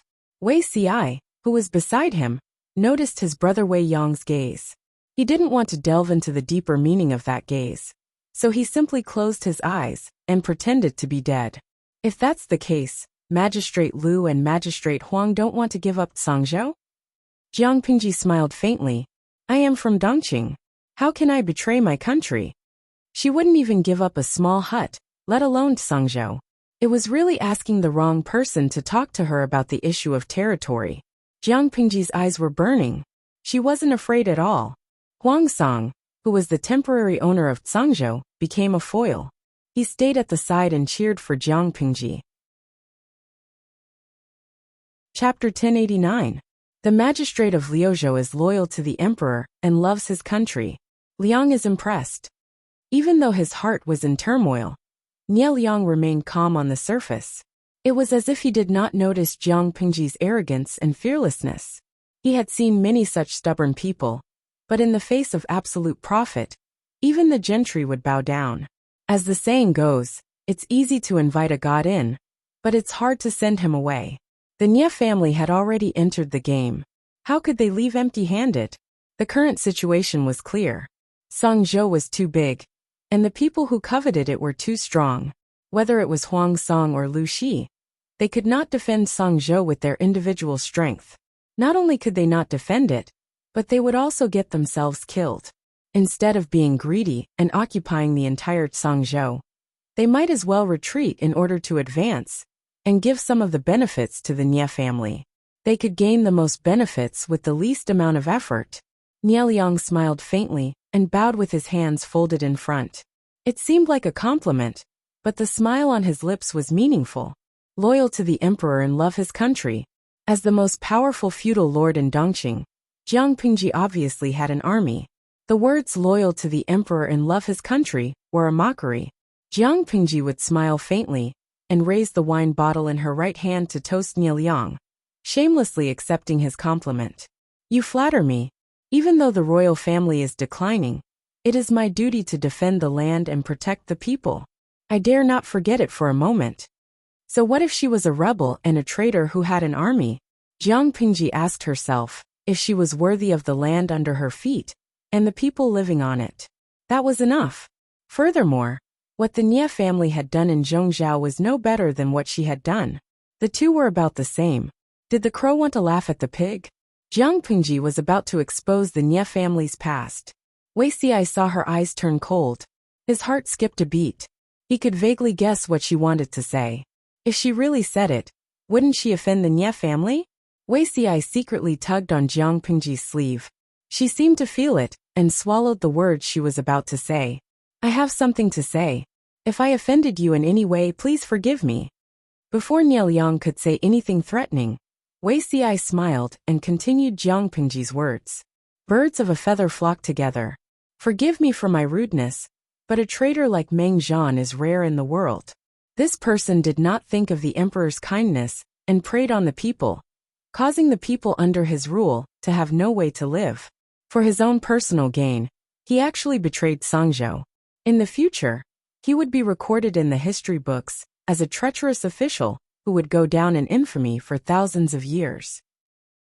Xi had heard that the Nie family of Zhongzhou was a truly noble and distinguished family. They had been around for hundreds of generations and had nurtured countless sages and famous scholars, celebrities and capable officials. With such a powerful family background, how could he collude with those treacherous officials and villains for the sake of temporary benefits? Jiang Pingji was in charge of acting like a hooligan, while Wei Ci was in charge of adding insult to injury. With the two of them working together, wouldn't those with weaker mental endurance be angered to the point of vomiting blood? Wei Yong, who was sitting next to Nie Liang, did not make a sound from beginning to end, but a trace of surprise flashed in his eyes. His memory of Wei Ci was still stuck at 8 or 9 years ago. The youth, who was barely in his 20s, was like an old monk, calm and uninteresting. Now that they met again, he seemed a little sharper. From the looks of it, he had experienced many things over the years and matured quite a bit. Wei Yong's heart was filled with the feeling of having a younger brother who had just grown up. He smiled and said, "This sounds reasonable, but it's sophistry." Huang Song took the opportunity to shift his gaze to Wei Yong and asked in a seemingly surprised manner, "This is?" Nie Liang said, "This is Liang's close friend. His surname is Wei, his given name is Yong, and his courtesy name is Zixuan." Hearing Wei Yong's name and courtesy name, everyone in the tent could not help but shift their gaze to Wei Ci. Whether it was their surname, first name or courtesy name, they looked like brothers no matter how they looked at it. Faintly, everyone felt that they had grasped the truth. This was another pair of plastic brothers. Huang Song said with a smile, "How is it sophistry? I heard that Mr. Zixiao is very reasonable."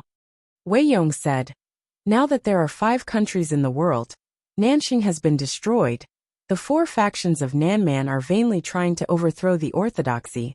Dongqing's royal family is declining, and Zhongzhou is not far behind. The remaining Beiyuan and Xichang are in turmoil within their borders. China is divided, feudal lords are rising, barbarian horses are trampling, and rebellious officials are domineering. This is the sign of a chaotic world.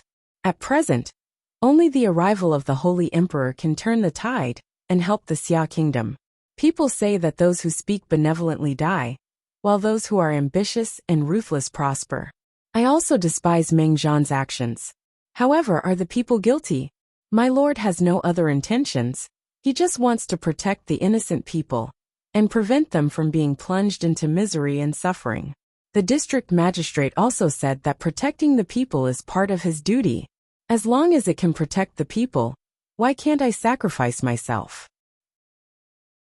As soon as he finished speaking, the atmosphere in the tent was like a cold current rushing through, and the temperature dropped by several degrees. Jiang Pingji restrained her frivolous attitude, and there was a hint of sternness in her eyes. "This gentleman is really eloquent," Wei Yong replied calmly. "Every word and sentence is from the bottom of my heart." Who would believe that? Although she was choked back, Jiang Pingji was not embarrassed or annoyed. Instead, she revealed a calm smile, as if she did not care. The atmosphere in the tent indirectly affected the audience in the streaming room. When Jiang Pingji displayed her hooligan attitude, many fans and fangirls cheered for her crazily. This was the streamer they were familiar with, who would make people cry at the slightest disagreement. Jiang Pingji and Wei Ci, their tacit understanding was too high. They were indeed the most popular couple in the streaming room. Jieshou Meishu. Can a language class representative translate this young man's words? I feel that his words are strange. After following the streaming for so many years, they realized that the people in the streaming room usually conversed in the vernacular, not the pure classical Chinese that they had imagined. Even so, on certain occasions their dialogue was still very difficult to listen to. Muzixiangyang. Brother Wei's words are not difficult to understand. To put it simply, this young man trampled on the streamer and supported the Nie family. Now that the world is in chaos, those who are capable will be in charge. Whoever has the bigger fist can provide security and protection for the people. Although the streamer is strong, she can't protect the people of Zhangzhou. She can't give the people absolute security, but the Nye family can. So the streamer shouldn't stop the people from pursuing happiness? Moshi. The streamer raised the flag of national righteousness, and the integrity of the territory cannot be invaded. Brother Wei retorted from the perspective of the people. The people are innocent. If the streamer forced them, it would be heartless, and she would slap herself in the mouth. The streamer has met her opponent with her mouth. The audience watched with relish, but Jiang Pingji's fangirls were unwilling.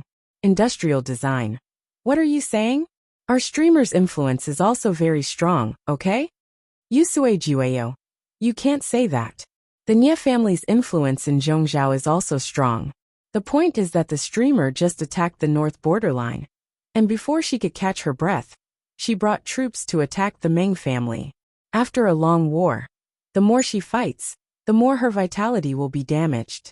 Since the beginning of the war, the streamer has been fighting for a year and 4 months, and her vitality has been seriously damaged. The current situation is very complicated.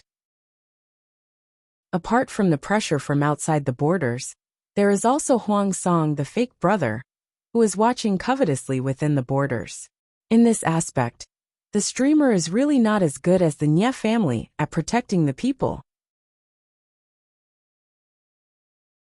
Chapter 1090. The banquet ended on a sour note. Everyone knew that it was just a probing confrontation. No one had revealed their bottom line. The Nye family didn't want to take over the whole of Zhangzhou. They asked for Zhangzhou right from the start to make it easier to bargain later. It was the same logic as asking for a sky-high price and asking for a bargain on the ground. It was a negotiation. It was impossible to set a fixed price right from the start.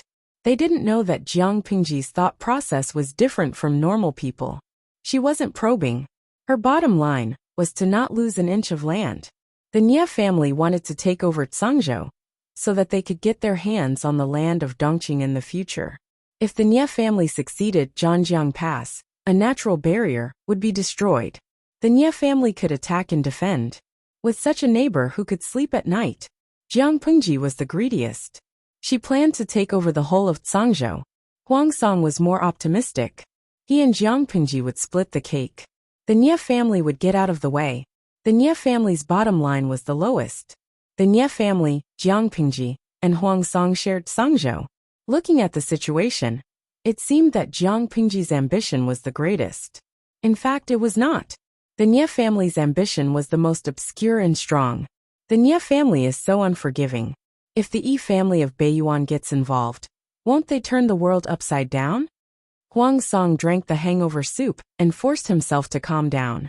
The plan now is to continue watching and helping each other with Lanting. Only then can we stabilize the situation and prevent the Nye family from acting rashly. Although he and Jiang Pingji were plastic siblings, they were barely family. The Nye family was an outsider.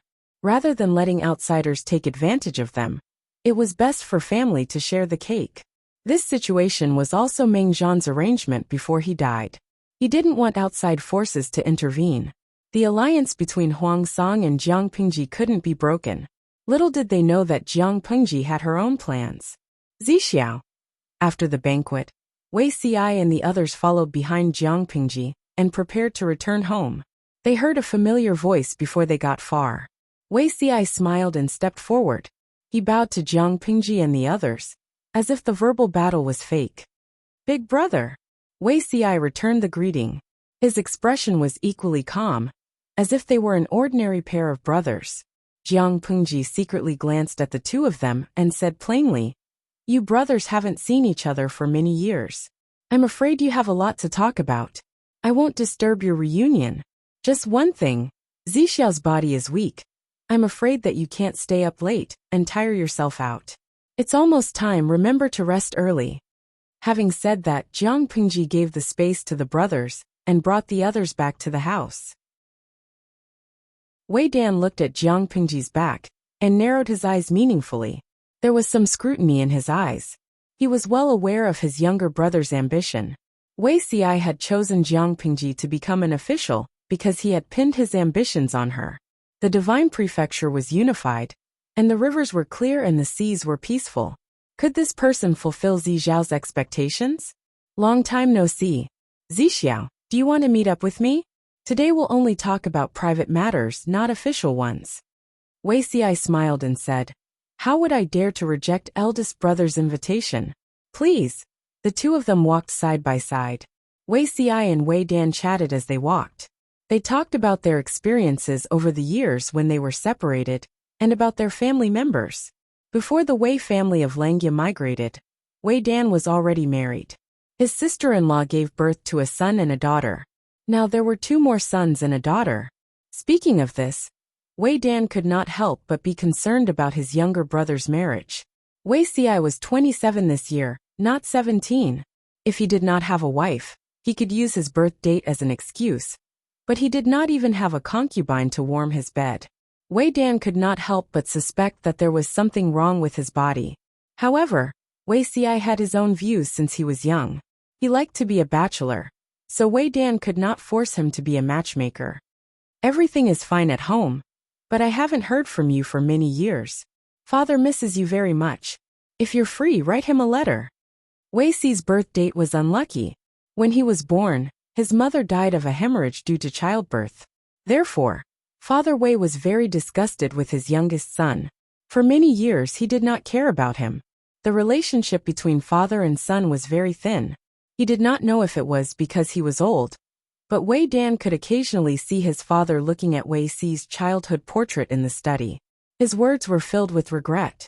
Wei Xi nodded. Yes, your eldest nephew is set to marry the eldest daughter of the Guangshan family. When the girl reaches marriageable age, they will get married. As his youngest uncle, don't let them wait too long. Wei Dan could not help but complain. No matter how good it was to be a bachelor, one could not be a bachelor for life. If you really can't do it, why don't you choose a nephew to adopt? Wei Dan had 3 sons and 2 daughters. The youngest was still learning how to speak. Rather than letting Wei Xi choose a child from a side branch of the clan, which would alienate him by blood, it was better to choose one of his nephews and raise him as his own. Wei Xi was speechless. What did he mean by he really can't do it? What did he mean by can't do it? To Wei Xi, Wei Dan was both a brother and a father. In his previous life, he had introduced many blind dates to him. In the end, he had no choice but to adopt his youngest son, so that Wei Xi would not have anyone to rely on. Wei Xi was also tempted at that time, but his sister-in-law refused, so he gave up. I appreciate eldest brother's good intentions, but I'm afraid that sister-in-law will not agree to this. It's not good to separate sister-in-law from her nephew, right? Once adopted, the child could only call his biological mother eldest aunt. Which mother would be willing? Wei Dan was startled, and could only dispel the idea resentfully. Wei Xi calmly changed the topic, and did not talk about adoption. Eldest brother is now assisting Nieliang? Wei Dan smiled faintly. Yes, Guangshan is not bad. If they did not have a good relationship, Wei Dan and Nieliang would not have become in-laws. Wei Xi closed his eyes and did not reply. In his previous life, Wei Xi knew Nieliang, and met him a few times through Wei Dan. The Nie family was able to suppress the other feudal lords of Zhongzhou because of this person. But Nieliang's final outcome was not good. In his previous life, the Nie family was able to expand rapidly. Most of the credit was due to the Nie family's genius, Nieliang. Later on, it was due to Sun Wen that they dominated. Although the Nie family was full of talents, the family was not as united as an iron bucket. Struggles between the heirs were common. As the Nie family's influence in Zhongzhou grew, the struggles between the heirs became more and more intense. Nieliang died before he was 35. He died in the family's infighting, and all his children were implicated. Looking at the time, Nieliang should be close. In this life, if the Nie family killed Nieliang, would there be a late bloomer Sun Wen to turn the tide? Countless thoughts flashed through Wei Xi's mind, but there was no change in his expression. Even though he knew that Nieliang's death would make his eldest brother Wei Dan depressed for life, Wei Xi had no intention of reminding him. After talking for a while, Wei Xi saw that the sky outside the tent was getting dark, and offered to take his leave. Wei Dan did not urge him to stay. Instead, he got up to send him off. After sending Wei Xi off, Wei Dan turned to return to the house. Hearing about him is not as good as meeting him in person. Your younger brother is a dragon among men. Nieliang said with pity. Why did he stay in Langya back then? Wei Dan said, I don't know. He did not say the reason. Chapter 1091. Maybe it's because I've been too tired recently, and I'm not acclimatized to the climate. I'll get better naturally after this period. Nieliang rubbed the tip of his sore and cold nose, and resisted the urge to sneeze. His eyes were bloodshot. Wei Yong asked hesitantly, Did you really drink the medicine prescribed by the doctor? Nieliang's hand paused. Thinking of the black medicine, he could not help but feel bitterness in his mouth and stomach acid. Although he quickly restrained his emotions, it did not escape Wei Yong's observation. Thinking of his best friend's temper, Wei Yong's lowered eyebrows could not help but twitch twice. Nieliang was an adult in his 30s, not just 3 years old. Not only was he afraid of bitterness, he even did the stupid thing of secretly pouring away the medicine. I'll go down now and ask someone to make another bowl. Guangshan, drink it before you rest. Wei Yong was more or less like a mother, especially Wei Yong, who was afraid of bitterness and poured away the medicine, causing his illness to be prolonged. No matter how minor an illness was, once it was dragged on for a long time, it would still become a serious illness. Nieliang smiled helplessly. I'd better not drink this medicine. There's no effect after drinking it for so long. I'm suffering for nothing. Wei Yong stopped in his tracks and said with a serious expression, If that's the case, I'll ask the doctor to come over and take a look at you again. If it doesn't work, we'll change the prescription? Either drink the medicine or ask the doctor to come over and prescribe a more indescribable prescription. Nieliang decisively chose the former. At the same time, Wei Ci stepped on the moonlight and returned to his residence.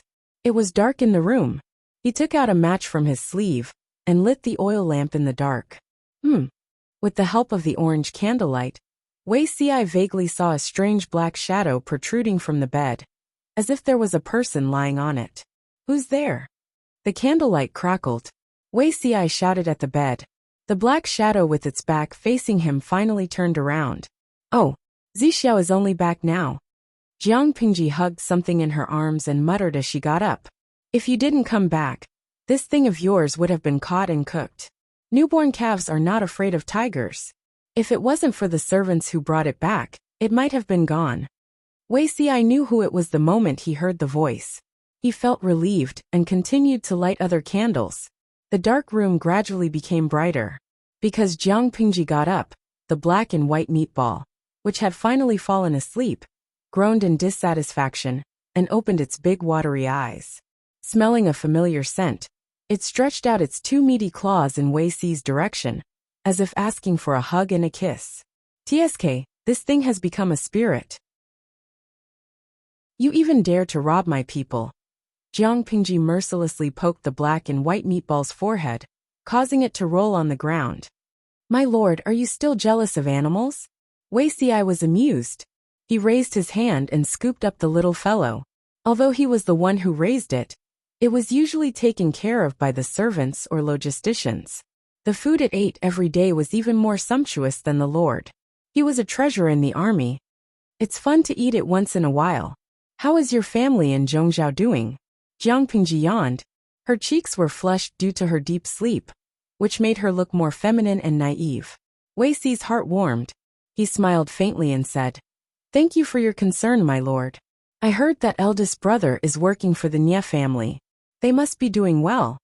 Nieliang was a direct descendant of the Nie family. Now the Nie family valued him greatly. As his right-hand man, Wei Ci's status was naturally not low. Relying on this relationship, the relatives who sought refuge with the Wei family in Bianzhou would not be living too badly. My lord has waited here for so long. Is it just to ask this? Because of his previous life's mistakes, Wei Ci did not want to be too deeply involved with the Wei family.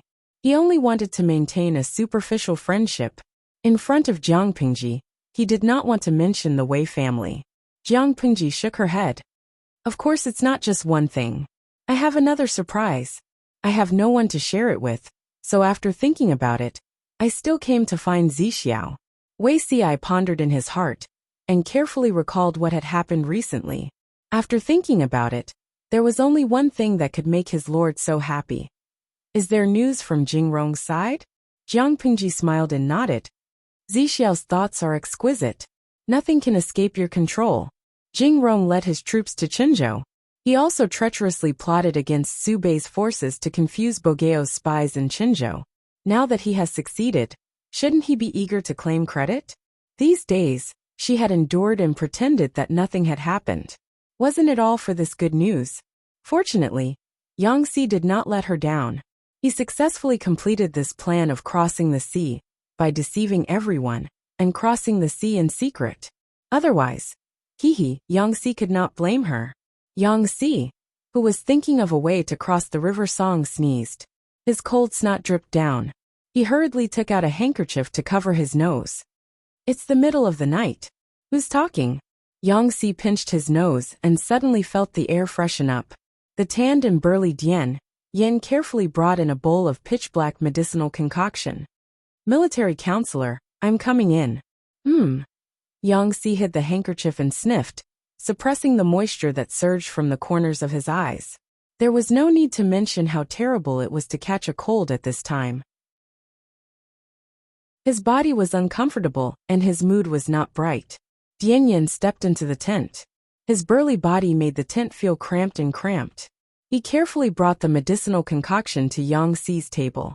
Military counselor, I've also found some candied plums for you. Each one has a thick coating of honey. They're absolutely sweet. Yangxi carefully took a sip. The unpleasant medicinal concoction spread in his mouth. His entire face scrunched up. Candied plums, candied plums. Yangxi randomly grabbed a handful and threw 2 into his mouth. It took him a while to suppress the bitterness. His tightly furrowed brows gradually relaxed. Is there any news from the secret agents? After drinking half a bowl of medicine, his dizzy head felt better. Yangxi's violent temper also became much milder. Yen said, the secret agents from the front lines have sent news that the Nie family's emissaries have entered the pass. I'm afraid they're up to no good. Yangxi chewed on the candied plums and said vaguely, our lord has an unyielding temperament.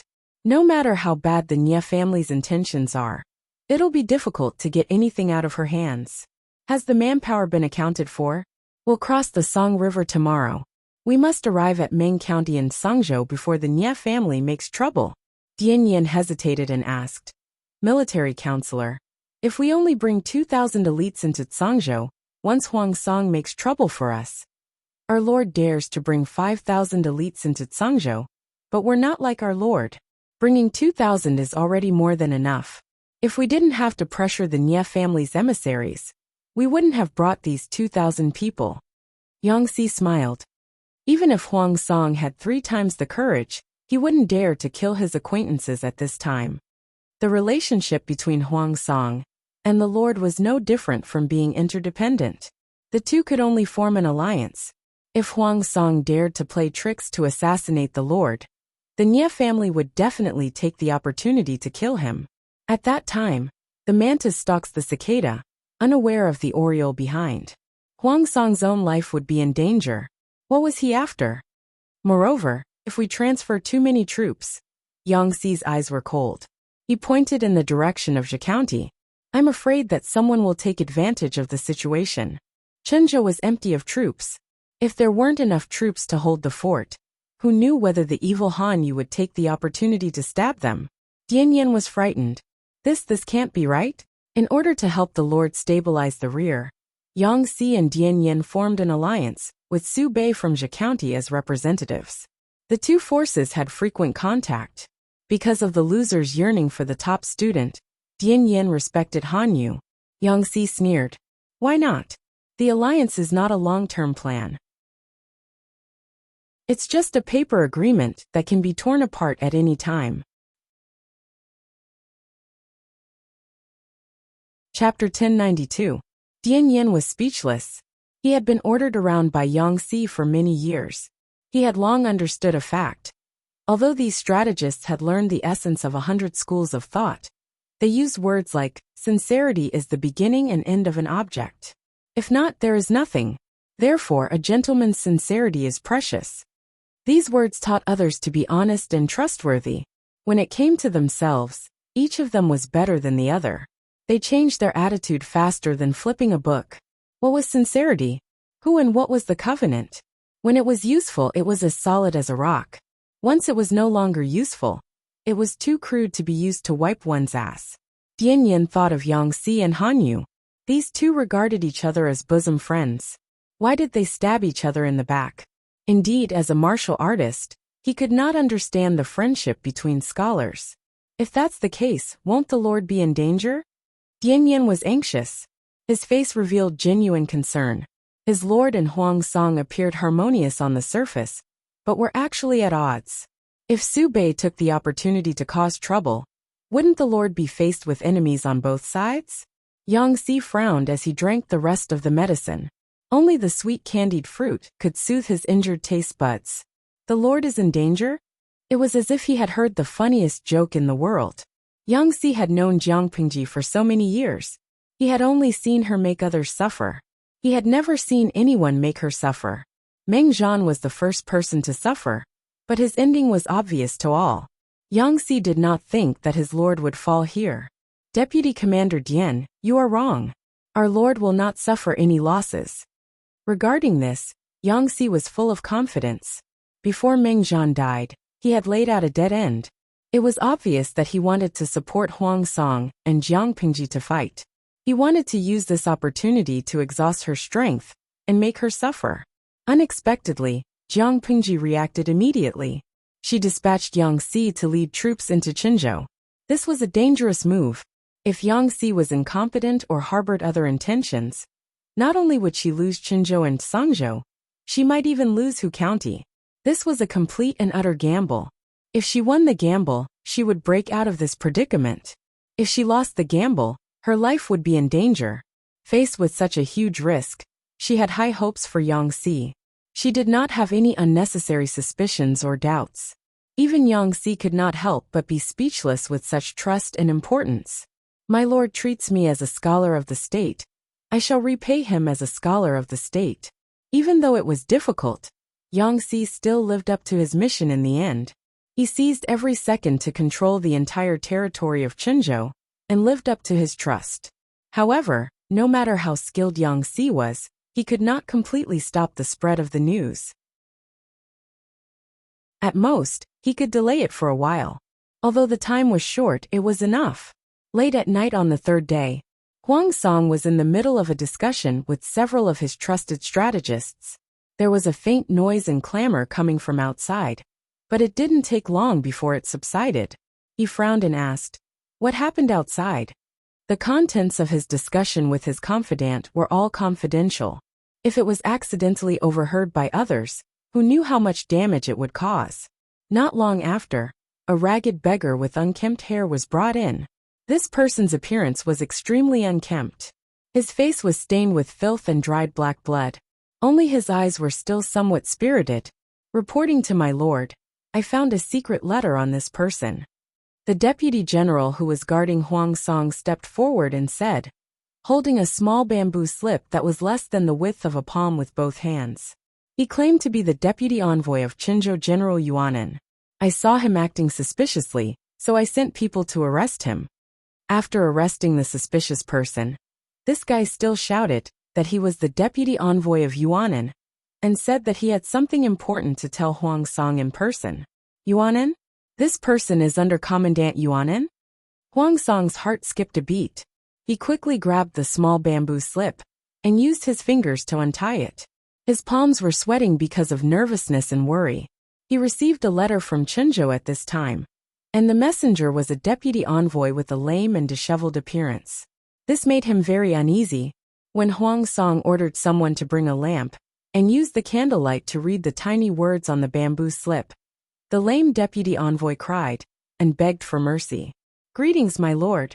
The lame deputy envoy was originally quite strong, but in order to avoid Yang Si's search, he had to disguise his identity.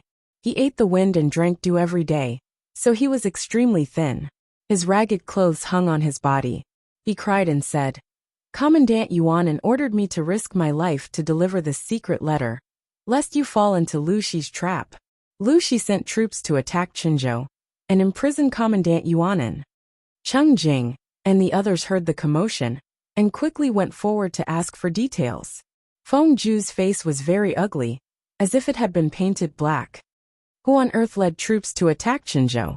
What is the current situation of the general who was originally stationed in Qinzhou? Quickly tell me the truth that you know. Don't leave anything out. At this moment, countless thoughts whizzed through Feng Zhu's mind. Jiang Pingji's main force was still at the border of Qianyan County. She only brought 5,000 elites to be stationed outside Meng County. How could she have the strength to attack Qinzhou? Other than that, Qinzhou and Songzhou were neighbors, separated only by the Song River. If Qinzhou was in trouble, why did the news only arrive now? Before the lame deputy envoy could speak, Huang Song, who had already finished reading the secret letter, spoke with a livid face. There's no need to ask. Huaijie will understand after reading this. He handed the secret letter, with more than 100 tiny words to Feng Zhu. After Feng Zhu read it, he passed it to Cheng Jing and the others to read. Huang Song smiled bitterly and said, I can't believe we were counterattacked by Lanting. According to the forces on the surface, it was impossible for Jiang Pingji to take down Qinzhou without anyone knowing. Moreover, she planned it in the territory of Huang Song and the others. He did not expect that the other party had left a trump card in Hu County to avoid Huang Song and the others' attention. Feng Zhu frowned so hard that he could almost squeeze a fly to death. I never expected this person to be Yang Jingrong. Following the victory of the battle at the northern borderline, the reputation of the talents under Jiang Pingji's command was known to the world. The most outstanding strategist was undoubtedly Sun Wen. His origins were unknown, and he was previously unknown. After the battle at the northern borderline, all the forces knew of him. There was no suspense in the military. Fu Wang was fully deserving of the top spot. No one could refute him. In comparison, Yang Si and Dian Yin were invisible. Yang Si was of humble origin. He had once served Prince Changshu, but before he could achieve much, he had jumped ship. Dian Yin was a bandit. Although he had brute strength and extraordinary combat power, he was not well versed in literature. It was impossible for him to lead an army alone. These two had been banished to Hu County by Jiang Pingji for many years. Their already insignificant presence was even smaller now. Apart from Su Bei's forces who had some understanding of these two, outsiders completely ignored them. They never expected that they would amaze the world with a single brilliant feat. Yang Jingrong? It's him, Yang Si. Huang Song found the relevant memories in his mind. His expression became increasingly ugly. The relationship between Yang Si and Huang Song could only be described as an ill-fated relationship. Back then, when the royal family of Dongqing had just moved the capital to Qinzhou, Yang Si was still serving under Prince Changshu. With Feng Zhu's assistance, Huang Song made many military achievements. He led his troops and caused many problems for Prince Changshu. Chapter 1093. Not long after Yang Si assisted Prince Changshu, he jumped ship and kicked out his old boss. Yang Si, who had nowhere to go, went to Huang Song, who knew that the gatekeeper of Huang Song's mansion would look down on him, and deliberately suppressed Yang Si's visiting card, making Yang Si wait in vain for a few days. Yang Si was proud and arrogant. He simply took his boy servant to Wanzhou and went to Wei Ci. He fell into a trap. It could be said that if the gatekeeper had not stopped him, Yang Si would have stayed in Huang Song's tent. But what happened? Sigh. After a few years, Yang Si reenacted the scene from back then. He once again ruined Huang Song's plan and caused him to suffer. Fate was too wonderful for words. Memories of the past flashed through Huang Song's mind. The nerves at the corner of his mouth twitched uncontrollably. He owed Yang Si 8 million strings of coins in his previous life, didn't he? Why did he only take advantage of him? Cheng Jing read the letter. His sword-like eyebrows furrowed as if they were about to form a knot. Nie Sun, who was beside him, had the same expression. Qinzhou had been taken away by Jiang Pingji. It would be difficult to get it back. He never expected her to be so bold. A trusted strategist in the tent said, "What does Lu Shi mean by this?" attacking Chenzhou without any regard for the alliance between the two families? The envoy from the Nie family of Zhongzhou is still in Sangzhou and is eyeing Sangzhou covetously. At this juncture, if the Huang and Lu families fight, it will benefit the enemy for no reason. Jiang Pingji seemed to be a bit rebellious, but her performance was considered good. She did not seem like a reckless person who disregarded the overall situation for her own benefit. At this moment she suddenly attacked Chenzhou, who would believe that she did not do it on purpose. Even a ghost would not believe such nonsense. Cheng Jing sneered. What other intentions could she have? She was dissatisfied with the previous loss and wanted to find a way to get back at us. Under normal circumstances, Jiang Pingji would have half of Sangzhou and Chenzhou, but because of Meng Zhan's scheme, the entire Chenzhou and Sangzhou counties were in Huang Song's pocket. The whole process was effortless. It would be strange if Jiang Pingji could bear it. The strategist also thought of this. His face became gloomy and his tone was a bit cold. Even so, all this was planned by Meng Zhan. My lord just went with the flow. She did not care about her friendship with my lord and attacked you from behind. It was despicable. Cheng Jing's lips curled into a mocking smile. Morality and benevolence couldn't restrain the calculation of interests. If they really wanted to be calculative, Huang Song was the one who broke the contract first. Meng Zhan set up this trap, and Huang Song did push the boat with the current, but it also hurt the interests of his allies. Jiang Pingji had been bullied. Naturally, she had to find a way to regain her dignity. Lu Prefecture Magistrate, are you ignoring the overall situation? Someone said softly. The Nie clan's diplomatic mission is still here. Nie Sun said softly. This time, it's not that Lu Prefecture's magistrate doesn't care about the big picture. It's Lord who doesn't care about the big picture. Jiang Pingji considered the big picture. So she didn't fall out with Huang Song immediately. She didn't even question him. Now that the ball had been kicked to Huang Song, he was about to face a difficult problem. Was he going to put up with this for the sake of the big picture? Or should he go to interrogate them and take back Chenzhou? The world was in chaos, and the territory belonged to whoever conquered it. If Huang Song went to ask for it, he would most likely return empty-handed and become a laughingstock. This was secondary. If the two sides could not come to an agreement on this issue, the already fragile alliance would collapse in an instant. When the sandpiper and the clam fought, the fishermen benefited. If Huang Song and Jiang Pingji fought, it would only benefit the Nie clan in the end. For the sake of the big picture, Huang Song had to accept this loss. He sent someone to negotiate with Jiang Pingji and come up with a plan that satisfied both sides. No matter what the most important plan was, Huang Song couldn't avoid losing a lot of money. Everyone in the tent thought of this, and their expressions became much gloomier. For a moment, the surroundings were silent. Only the crackling sound of the burning candles could be heard. After a while, Huang Song sat back in his seat in a daze. He said in a dejected tone, "Leave this matter to Huijie and Yumo." Chenzhou, which they had just obtained, was about to change hands. It would be a lie to say that they didn't feel heartache. Everyone looked at each other. They all wanted to stop it, but they couldn't think of a way to break the situation. Cheng Jing and Feng Ju could only accept the order. Nie Sun said, according to the letter, after Yang Si brought his troops into Chenzhou, he didn't start a massacre. He only imprisoned Commandant Yuanan. In my opinion, Lu Prefecture's magistrate doesn't want to break the alliance with the Lord at this time. Most likely, there's still room for negotiation. Jiang Pingji indeed didn't kill all of Huang Song's soldiers. Except for those who were injured during the battle, the other captives were imprisoned and guarded.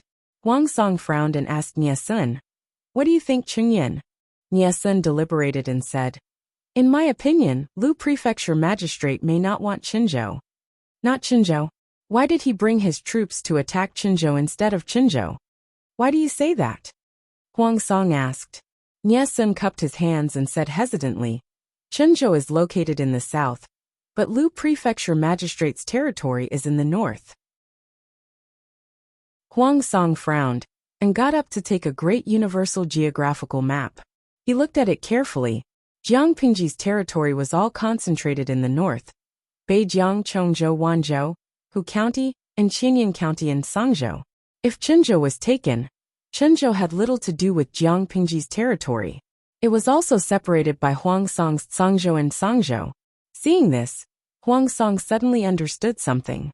Nie Sun said, "I'm afraid Lu Prefecture Magistrate wants to exchange Qinzhou for Sangzhou and Sangzhou." Nie Sun was not the only one who understood this. Cheng Jing and Feng Zhu also knew this. Because Jiang Pingji had a request, there was room for bargaining in the negotiations. Note Sangzhou and Sangzhou. Huangsong refused without thinking. The pained expression on his face deepened. The two fattest pieces of meat in Sangzhou were the two counties in Huangsong's hands. The horse resources were concentrated there. If Sangzhou and Sangzhou were exchanged for Qinzhou, it meant that Jiang Pingji had the entire Sangzhou in her hands. Beijiang and Sangzhou were war resources that the military would fight for. The horse farms were in these two places. Without war horses, their combat power would be lower.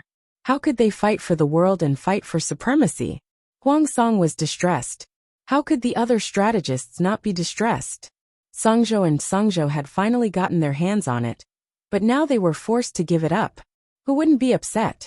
The strategists looked at each other. They voted with their eyes and chose Feng Zhu as the representative to appease Huangsong. Feng Zhu stepped forward and said, "My lord, it's better to make a decision as soon as possible." Huangsong was distraught. "My lord, you must know that what you lose you gain. It's not impossible to exchange Sangzhou and Sangzhou for Qinzhou." Huangsong calmed down.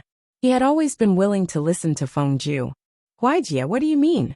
It's a pity to lose Sangzhou and Sangzhou, but it may not be a blessing for Lu Prefecture Magistrate to take Sangzhou. Beiyuan is eyeing Yumen Pass covetously. Zhangjiang Pass is guarding against the ambitious Nie family of Zhongzhou. My lord is in Haozhou and Qinzhou. Su Bei is in Hu County and Hu County." Huangsong looked down at the great universal geographical map. His expression suddenly changed. According to Feng Zhu, Jiang Pingji was surrounded by enemies. Chapter 1094. The people in Jiang Pingji's tent also thought about what Feng Zhu was worried about. Choose the lesser of two evils, and choose the greater of two benefits. Prefecture Magistrate Huang isn't an ordinary person. If we give up Sangzhou, he only needs to cultivate in peace for a few years, and he'll be able to soar into the sky with a single leap. He'll develop into a thorn in the side of my lord. Feng Zhen smiled and squinted his eyes. His eyes shone brightly, as if he was calculating something. In comparison, Qinzhou is a rich and populous place, but because of the imperial family, its vitality has been greatly damaged. It won't be able to do much in the short term. In this chaotic world, developing well didn't mean that one would be able to walk to the end. If his fists weren't strong enough, even if he managed his territory well, he would only end up benefiting his opponents. After some deliberation, they insisted that Sangzhou was more valuable than Qinzhou. It would be best if they could get the two counties from Huangsong. Li Yin looked at the great universal geographical map and felt worried. If that's the case, won't we be surrounded by enemies on all sides? The Yi family of Beiyuan, the Nie family of Zhongzhou, and Huangsong and Su Bei of Dongqing. The first two were powerful, while the last two had a natural geographical advantage. If the four sides joined forces and attacked from all sides, the battle line would be stretched too far, and the lord would fall into a very passive and dangerous situation. Feng Zhen frowned slightly and said helplessly, "Hanmei, I had no choice but to make this choice. If the lord takes Qinzhou, it will be too difficult to defend. If we don't do anything, Prefecture Magistrate Huang will be able to occupy Haozhou, Qinzhou, and Sangzhou counties. When that happens, our lord will be in danger. Since all three paths were so steep, why not choose the most advantageous one? So what if he was besieged on all sides? They would always be able to find a way out of this predicament. If they didn't even have this little bit of confidence, how could they compete for supremacy?" Li Yin thought about it carefully, his handsome face showing signs of worry. He wished he could topple the mountains and overturn the seas, cleansing the world for his lord. Meng Heng thought about it carefully. He seemed to have thought of something, and his furrowed brows gradually relaxed.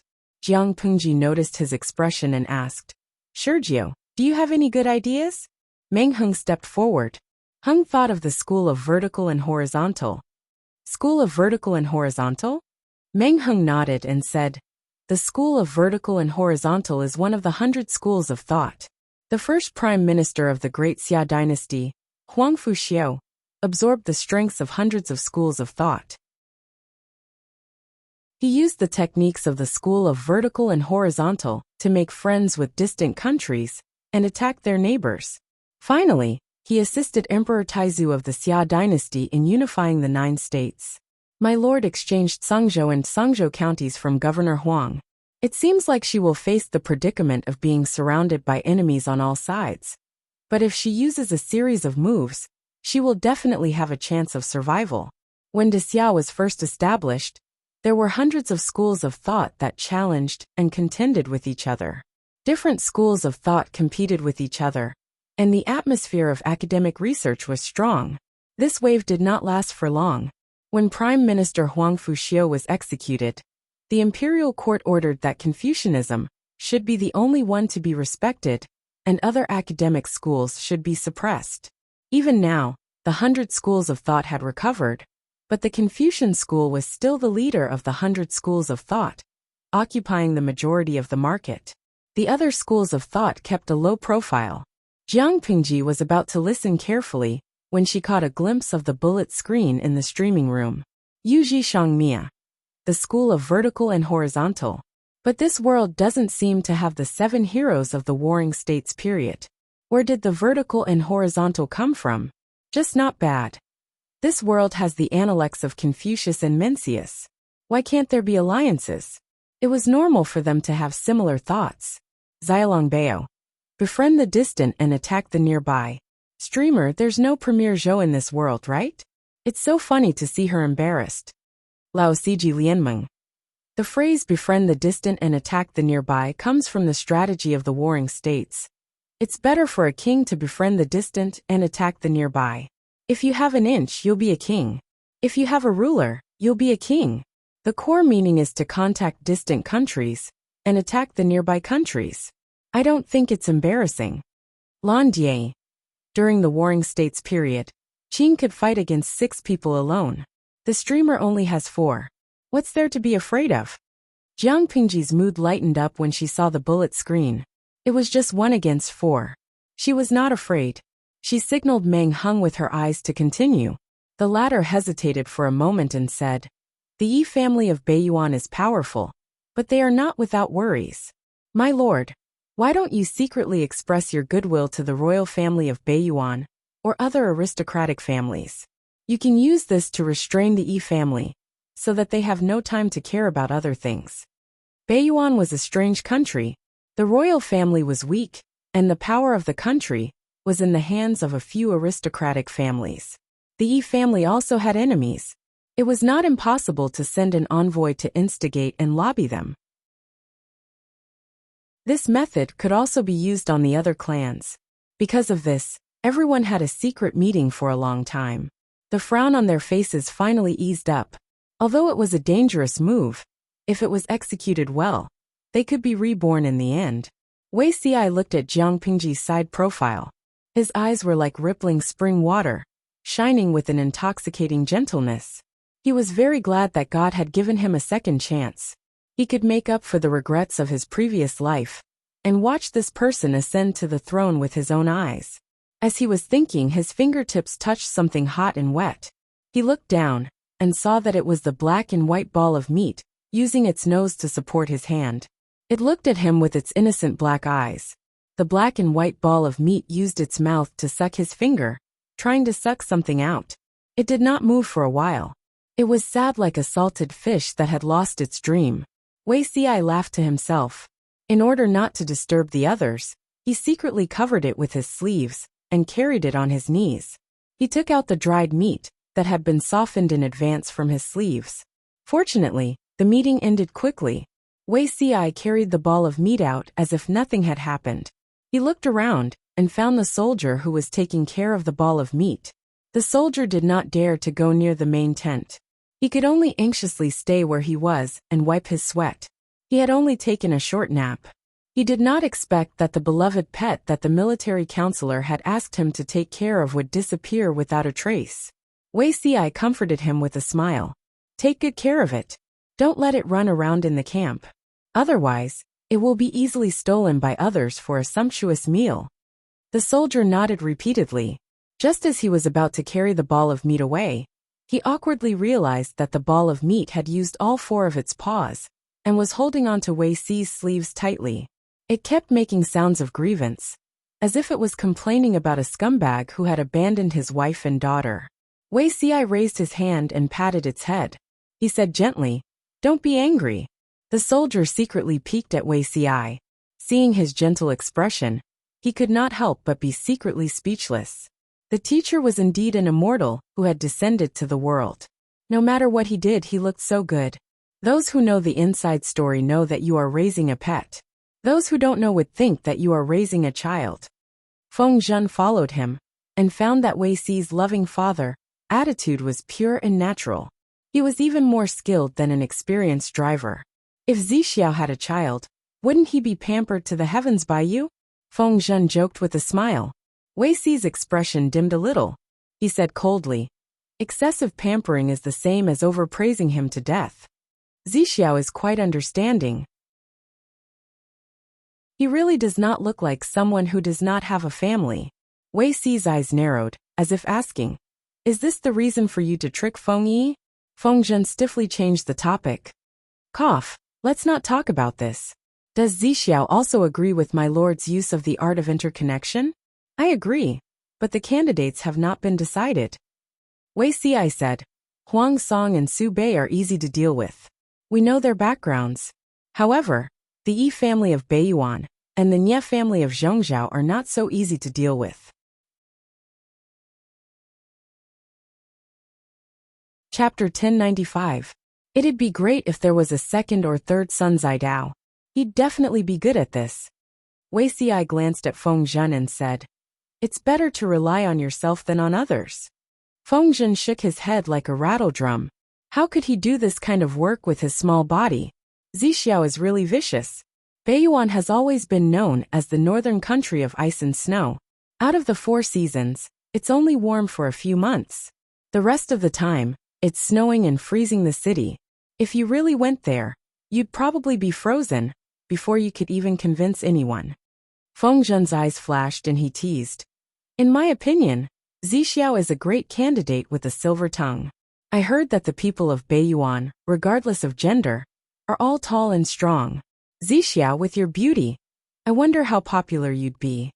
The first few sentences were decent, but the last few sentences went off the rails. Wei Xi strode forward, too lazy to waste his breath on Feng Zhen. Cough, cough, cough. "Zixiao, don't walk so fast." Feng Zhen saw Wei Xi's frosty expression and sighed. Honest people really couldn't take teasing. After jogging for 2 steps, Wei Xi stopped in front of him. "Zixiao still cares for people. I know." Feng Zhen didn't finish his sentence when the smile on his face disappeared. His gaze fell on a man not far away. He looked similar to Wei Xi and had a more honest and gentle temperament. Wasn't this Wei Dan from the Nye family envoy, Wei Xi's eldest brother? What was he doing here? Eldest brother? Wei Xi stepped forward to greet him. Before he could get up, Wei Dan's cold right hand grabbed his wrist. Soon a few red finger marks were left on his skin. It was clear how much force he had used in his anxiety. "Eldest brother, what happened? Why did the usually calm eldest brother lose his composure like this?" Feng Zhen was also observing Wei Dan.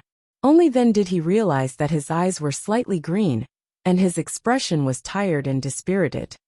"Zixiao, do me a favor." Wei Dan's tone was nervous. Wei Xi lowered his face to hide the emotions in his eyes. He said, "Don't rush, eldest brother. Let's talk as we walk." Wei Dan didn't invite Feng Zhen, but he didn't refuse either. The latter shamelessly followed the two. Wei Dan's steps were swift and his strides were wide. His clothes brushed against each other and made a clear rustling sound. If it was in the past, Wei Yong wouldn't have been so rude, but he couldn't care less now. "Zixiao, you've learned the art of Qi Huang. Can you diagnose a common cold and fever?"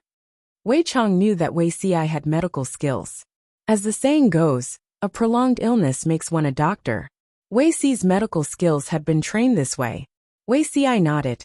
Although my medical skills are not as exquisite as those of famous doctors, it is not a problem for me to treat minor illnesses and fevers. Feng Zhen asked, if someone is sick, why don't they find a doctor? I don't trust you.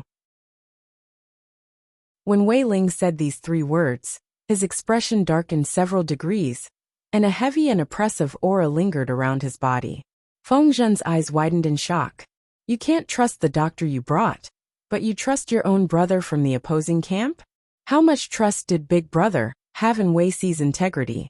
Wasn't he afraid that Wei Si would tamper with the prescription and complete the ultimate killer move with just one set of medicine? Just as Feng Zhen was curious about the patient's identity, Wei Si quickly guessed the patient's identity. In the entire world, apart from family members, only Nie Liang could make eldest brother so nervous and lose his composure.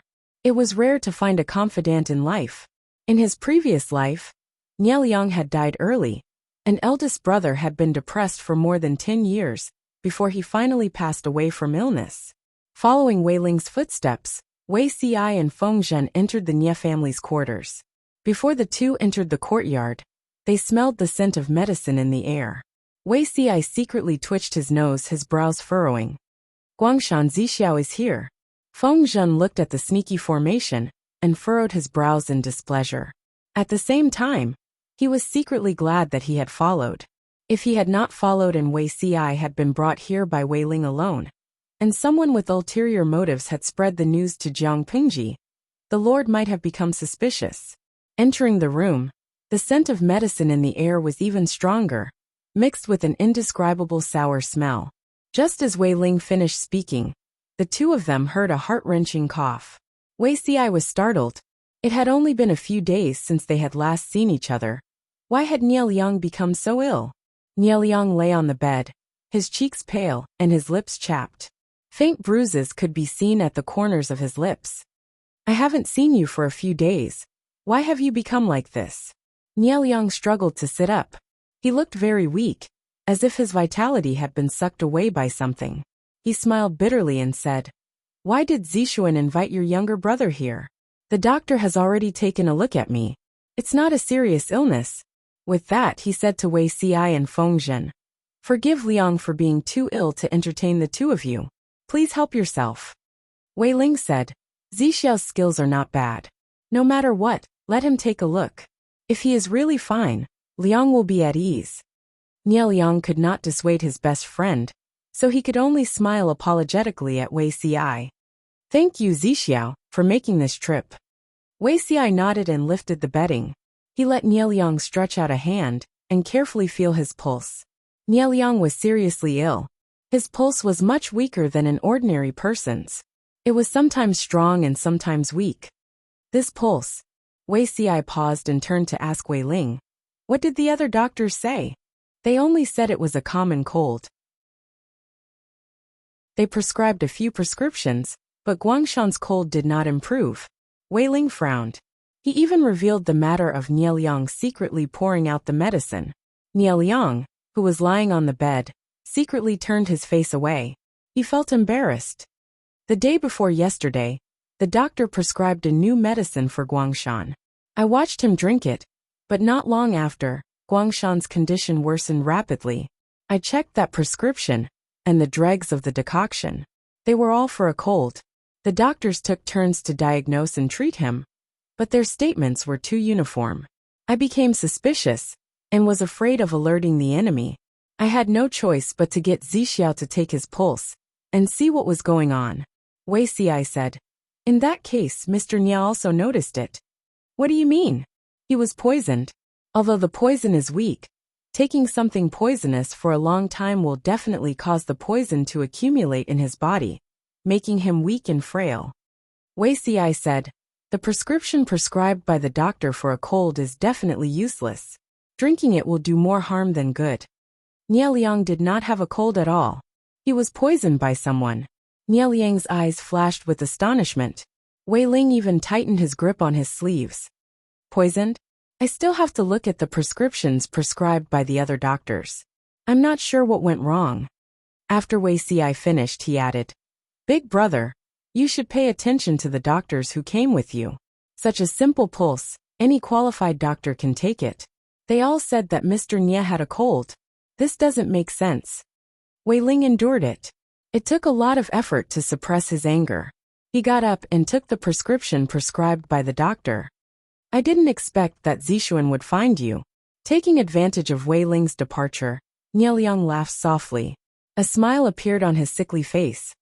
"Mr. is of noble character and unquestionable integrity. Liang admires you very much." If Wei Ci wanted him to die, he only needed to hide his illness and pulse. Wei Ling could not say anything. Chapter 1096. Nie Liang seemed to want to laugh, but because his movements were too big, he accidentally choked. The smile that had just risen froze at the corner of his lips. "You're really straightforward." Nie Liang took a breath and looked at Wei Ci with a faint smile. "I thought that Zixiao and your brother's temperament is similar, but now that I see it, I've misjudged you. Aren't you afraid of hurting yourself by saying this to me?" Wei Ci opened his thin lips. "Mr. Nye, please open your mouth. Your tongue is thick and has a different color. Are there any differences when you eat or drink tea?" Nie Liang looked straight at Wei Ci's face. Whatever the other person instructed, he would do as he was told, acting like a well-behaved patient who was highly cooperative with the doctor. "Differences? Yes. Occasionally you can't taste it, or the tip of your tongue is slow, something that is obviously bitter, but it doesn't taste as bitter as I remember." The process of looking, listening, questioning, and feeling the pulse, every move was smooth and pleasing to the eye. If he did not know Wei Ci's identity, Nie Liang would have suspected that Wei Ci was a reclusive and virtuous doctor. You discovered it in time. If you carefully dispel the poison, except for a weak body, your life will not be in danger. Remember not to overwork or waste too much energy. Otherwise, I'm afraid you'll die young. Wei Ci said, "I can see that Big Brother regards Mr. Nye as a confidant. According to Big Brother's temperament, if something happens to Mr. Nye under his watch, he'll probably be depressed for the rest of his life." Nie Liang wanted to laugh bitterly. Living in troubled times, every day alive was a day earned. How many years was there between dying young and dying of old age? Nie Liang's identity meant that he could not stay out of the struggle. He discovered it in time this time. But could he escape a second time? However, he never expected Wei Ci to mention Wei Dan. A trace of astonishment flashed in Nie Liang's eyes, as if he did not expect that the reason Wei Ci was willing to help was for Wei Dan. There are many heroes in the world, and it can be said that there are many bright stars, but there is only one Nie Liang in the world. Wei Ci smiled lightly. His overly delicate and colorful face instantly became lively, like 100 flowers blooming. "Of course, Mr. Nye only has one life." Nie Liang was about to speak, but his sharp ears heard Wei Dan's footsteps, and he quickly stopped. "Zixiao, the prescriptions are all here." Wei Dan took out several prescriptions. Some were in the form of bamboo slips, while others were folded bamboo paper. They were all well preserved. Wei Ci took it and looked at it closely. His brows were sometimes furrowed and sometimes relaxed, making Wei Ci's heart beat wildly. "There's no problem with these prescriptions. Whether it's the herbs or the measurements, they're all good for treating colds." After Wei Ci looked at them, he arranged them neatly and returned them to their original positions. "However, you must prescribe the right medicine to treat the illness. Although Mr. Nye has signs of a cold, these symptoms are caused by poison and not a cold. Drinking these medicines will not only not treat the symptoms, but will also worsen the poison entering the body." After Wei Yong heard this, he was so angry that his whole body trembled. If not for the fact that the situation was not right, he would have drawn the sword at his waist and killed all of the accompanying physicians. "Eldest brother, you said that all the doctors spoke the same words. I'm afraid there's something fishy behind this." Wei Ci did not say much, but his meaning was clear. It was not an accident that Nie Liang was poisoned and killed. The actions of the few physicians were also instigated by the mastermind. Rather than venting his anger on a few physicians and making the mastermind vigilant, It was better to beat them at their own game. Nie Liang lowered his head slightly. A few rays of light flashed past his eyes.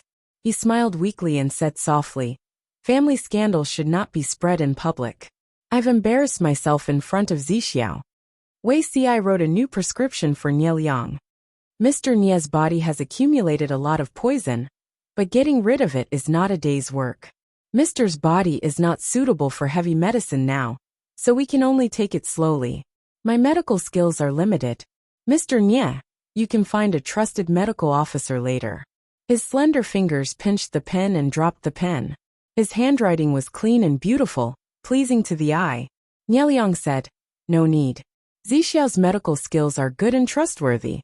Wei Ci did not reply and handed the prescription to Wei Yong. "Does Mr. Nie have any other instructions?" Nie Liang knew that Wei Ci was planning to leave. "There is indeed one thing." Nie Liang's eyes wandered and said awkwardly, "There's licorice in the prescription. Can the amount be heavier?" "Afraid of bitterness?" Wei Ci asked with his eyes. Nie Liang hesitated for a second between bitterness and disgrace, before decisively choosing the latter.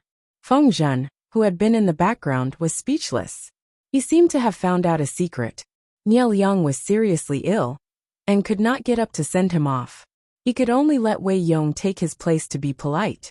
After a distance, Feng Zhen's gossipy nature could not help itself. Why did Zixiao save him? Although he did not understand Nie Liang's position in the Nie family, he felt that this person was not easy to deal with.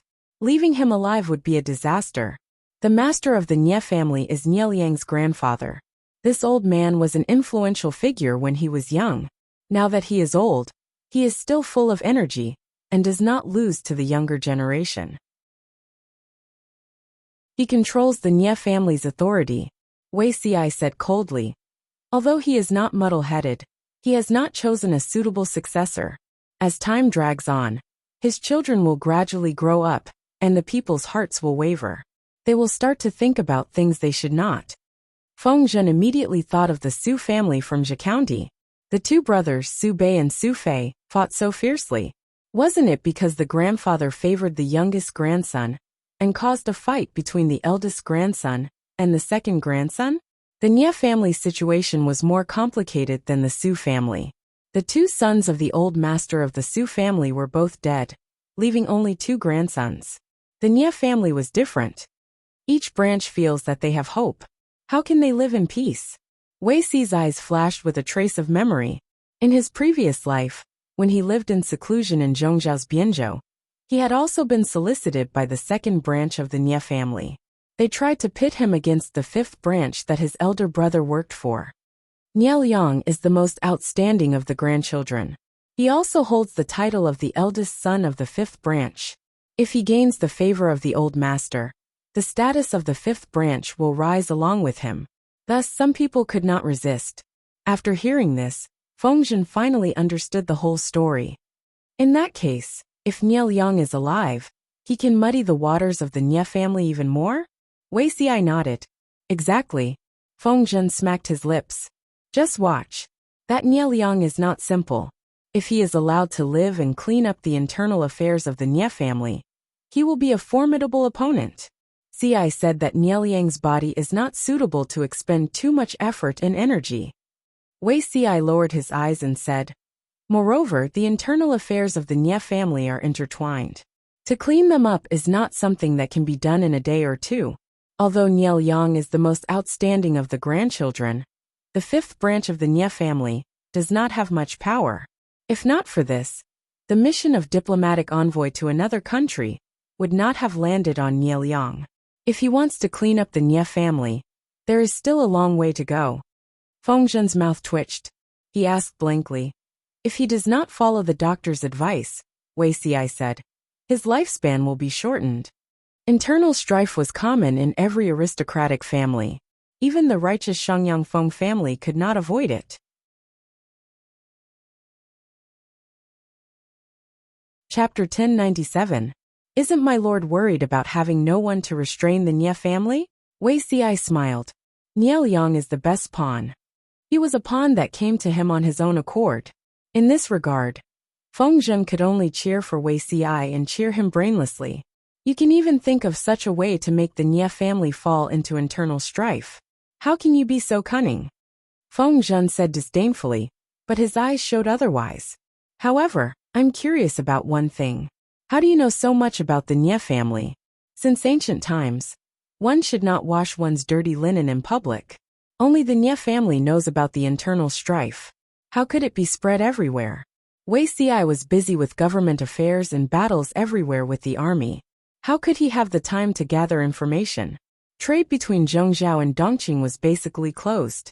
There were almost no other channels for information. How did Wei Xi know so much? Wei Xi put his hands behind his back. His clothes fluttered in the wind. He looked at the sky and sighed. Feng Zhen stretched out his ears to hear the answer.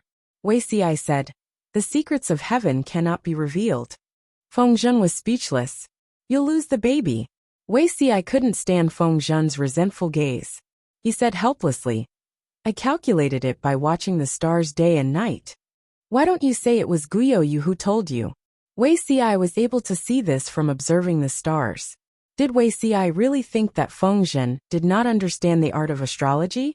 Wei Xi answered readily, "Not only can I control ghosts, but I also understand the language of beasts. I know what plants are saying." Feng Zhen's eyes widened in shock. He sneered. "Wei Zixiao, you really panted when I said you're fat." The two bickered for a while, and unknowingly returned to their home base. Wei Xi told Jiang Pingji the good news. Nye Liang's return to the Nye family would probably cause a storm. He couldn't manage Songzhou for the time being. "This news is timely," Jiang Pingji said.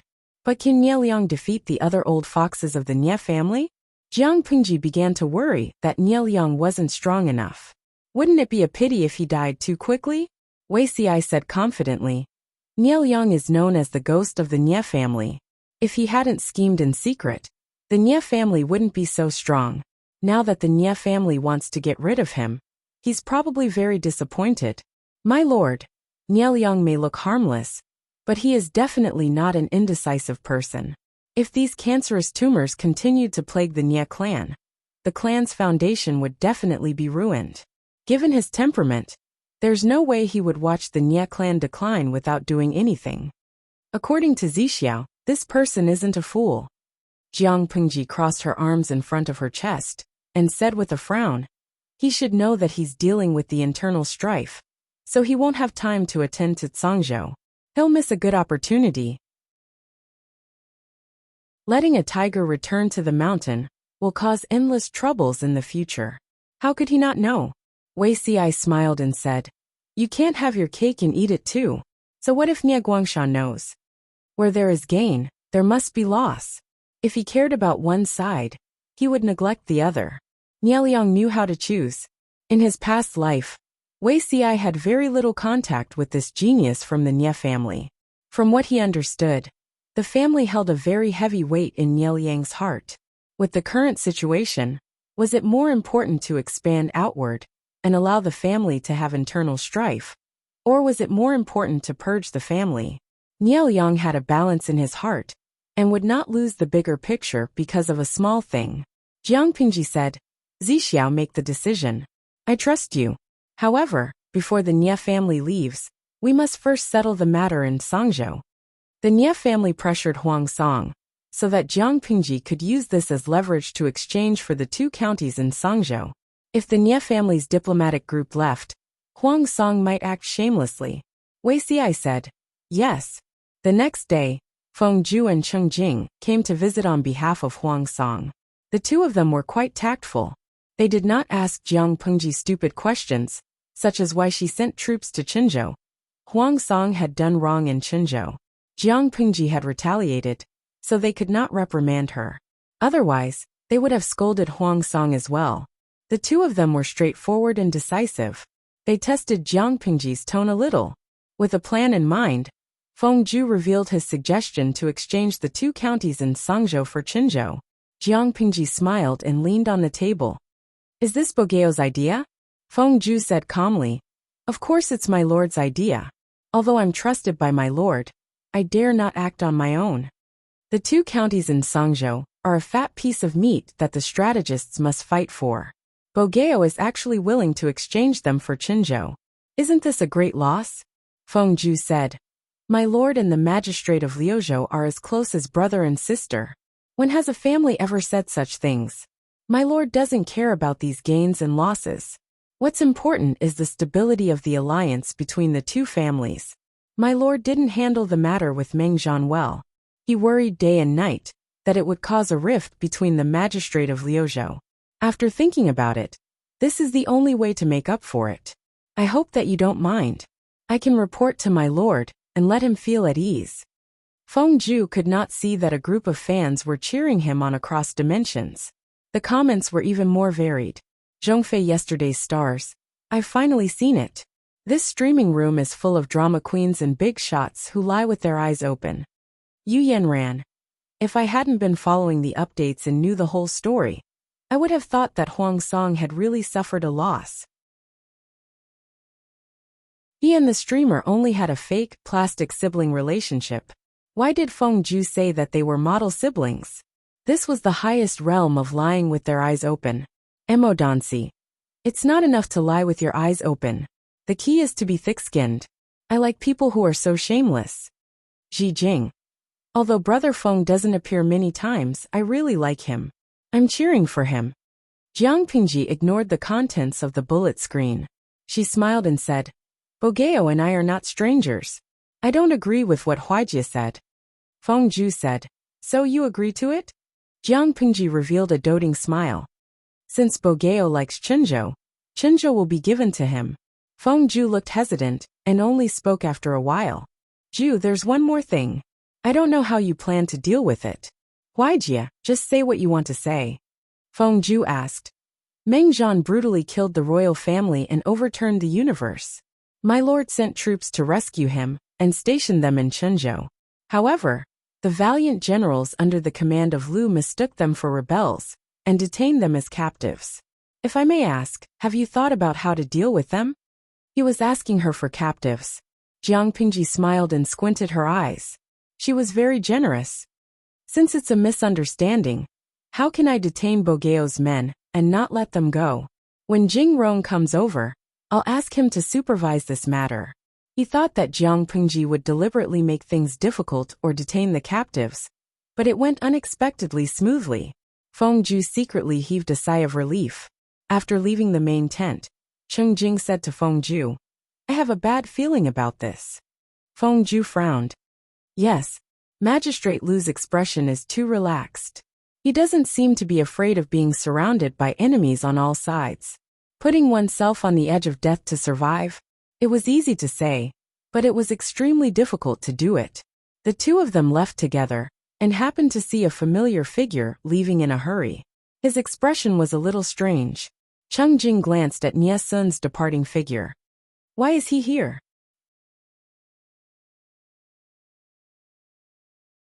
Chapter 1098. Cheng Jing's eyebrows twitched as he asked hesitantly. As close as brothers? The two of them have a good relationship. Feng Ju fell silent. News of what had happened in the dungeon that day had not spread, so not many people knew the truth. Cheng Jing was not one of them. He said lightly, blood brothers. The nerves in the corner of Cheng Jing's eyes seemed to be going out of control. It was as if he wanted to say something. Blood brothers?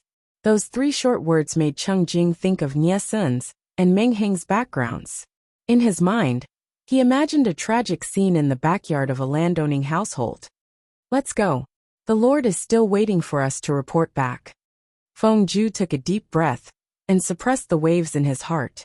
At this sensitive moment, Nie Sun and Meng Heng were very close. Even though they were brothers, it was still suspicious. If the Lord were to find out, who knew what she would imagine? Now that the situation is turbulent, suspicion and infighting are taboo. Honestly, people of this character are trustworthy. It's better to keep this a secret. Cheng Jing understood what Feng Ju meant. Suspicion and jealousy would not only cause the ruler to distance himself from his subordinates, it would also cause the subordinates to feel disappointed and distance themselves from the ruler. However, the two of them forgot. They had the intention to help cover it up, but they couldn't stop people from watching Nie Sun and snitching on him. When the two of them went back to report, they found that Huang Song's expression was not very good. His gloomy expression seemed to be brewing a storm. When he saw Cheng Jing and Feng Ju coming together, he immediately put away his angry expression and asked, "Is it done?" Feng Ju cupped his hands and reported, "I didn't fail you. It has been done." Huang Song's expression relaxed a little, and his tone became a little warmer. "It's good that it's done. Thank you for your hard work."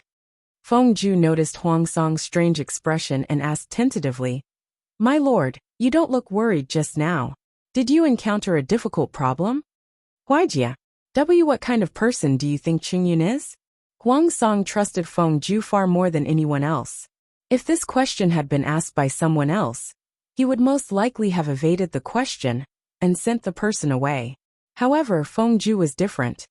This person really has no ulterior motives? Feng Ju was horrified. "I've always been loyal and sincere to my lord. How could I be disloyal? Why would my lord say such chilling words?" Huang Song's face turned pale, and he looked a little ashamed. He should not have doubted Nie Sun's loyalty because of Yuan Xian's repeated instigation and snitching. He sighed. "Then I'm overthinking things." Feng Ju asked with a serious expression, "Could it be that someone has slandered the lord again?" Huang Song did not hide it. After all, Yuan Xian and Nie Sun did not get along, and it was no secret that Yuan Xian often snitched on Nie Sun. Feng Ju was silent for a while. A trace of irritation arose in his heart, but he restrained his expression and advised seriously, "My lord, the matter has not been concluded yet, so you can't make wild guesses. If you have any misgivings, you can call Cheng Yin over and ask him about it openly and honestly. If he did things openly, there was naturally nothing to hide. If he really has ulterior motives, his expression and actions will also reveal flaws." Instead of filling in the air with suspicions and causing the two of them to gradually drift apart, it was better to ask the person in question. The awkwardness on Huang Song's face deepened. Feng Ju's trust in Nie Sun made him feel ashamed. "This is my fault. I will definitely apologize to Cheng Yin." When Feng Ju heard this, his heart relaxed. Little did he know that Huang Song's apology was not to go to Nie Sun's door to confide in him and completely eliminate his suspicions. It was not that Huang Song felt ashamed to apologize to an official, but because going to his door to apologize was a little like revealing the truth. Wasn't this clearly telling Nie Sun that he was suspicious of him because of someone else's snitch? Since he could not go to his door to apologize, Huang Song thought about it and sent the rewards to Nie Sun like water. After receiving the generous rewards, Nie Sun was confused. He had not performed any meritorious deeds recently, so why did the Lord suddenly give him such a big reward? The young and humble could not refuse a reward from the Lord. Naturally, the Lord had to keep the rewards well, but he did not know that it made Yuan Xian even more annoyed and angry. Nie Sun had a close relationship with Meng Hung and was suspected of having ulterior motives. Not only did he not receive a heavy punishment, but he also received a generous reward. What was this? Although everyone did not put their conflict out in the open, they were well aware of it. When the Nie family's diplomatic mission suddenly proposed to leave, this buried bomb completely detonated and stunned a circle of people. Because of the Nie family's pressure, Huang Song only agreed to exchange Zhangzhou and Qinzhou after much consideration. So when Nie Liang led the Nie family's diplomatic mission to say goodbye, Huang Song was grinning on the surface, but cursing in his heart. Did Nie Liang come all the way from Zhongzhou just to play a trick on him? The Nie family's diplomatic group had just left without any warning, let alone further pressure or threaten them. Huang Song's decision to give up the 2 counties of Zhangzhou seemed foolish. It was no wonder that when Feng Ju and Qing Jing went over, Jiang Pingji agreed without any hesitation. Suddenly, Huang Song thought of a detail. Although it was Feng Ju's persuasion that made him make up his mind about exchanging Zhangzhou and Qinzhou, the original person who suggested it was Nie Sun. However, thinking about the situation at that time, Nie Sun's suggestion was a good way out. Who knew that the Nie family would change their minds so quickly and catch everyone off guard? Huang Song could only suppress this strange emotion and spend a lot of time discussing the next arrangements with his confidants. If that was the case, Huang Song would be able to let go of this matter in a few days. However, Yuan Xian refused to give up. In his opinion, Nie Sun was arrogant and ungrateful. His lord had let him off time and time again, but instead of being loyal and repaying her kindness, he repaid her kindness with enmity. Even if I have to sacrifice my life, I will definitely let my lord see this person's true colors. Yuan Xian visited Huang Song in the middle of the night with a solemn and stirring mood, as if he was going to the guillotine. Huang Song could only crawl out of bed. He wore a thin shirt over his sleeping clothes, and his expression was full of sleepiness. Captain Yuan, what urgent matter can't be left until tomorrow? Why must you visit me in the middle of the night? Seeing Yuan Xian now, Huang Song could not help but feel a headache coming on. Yuan Xian said with tears streaming down his face, "My lord, this is irrefutable evidence that Nie Sun and Lu Shi are working together." When Huang Song heard this, he could no longer hold back his suppressed anger, but only coldness remained on his face. "Oh, what do you mean?" Yuan Xian said. "Some time ago, I often saw that Nie Sun and Meng Hung from Lu Shi's side were in close contact. The two of them always avoided others when they talked, as if they were talking about something unspeakable. After that, Nie Sun suggested to my lord that we exchanged Songzhou and Qinzhou. I thought that Lu Shi must have gotten some news that the Nie family's envoy was about to leave and couldn't care about Songzhou. So he instructed Nie Sun to mislead my lord. If that wasn't the case, why would Lu Shi take the loss and agree to the exchange without making things difficult for us? At that time, exchanging Qinzhou and Songzhou for Songzhou and Qinzhou was very disadvantageous and risky. The more Yuan Xian thought about it, the more he felt that Nie Sun's suggestion was not well-intentioned. Huang Song's expression changed again and again. After a while he said, "I have my own conclusions about this matter. Captain Yuan, don't interfere." When Yuan Xian heard this, he felt indignant.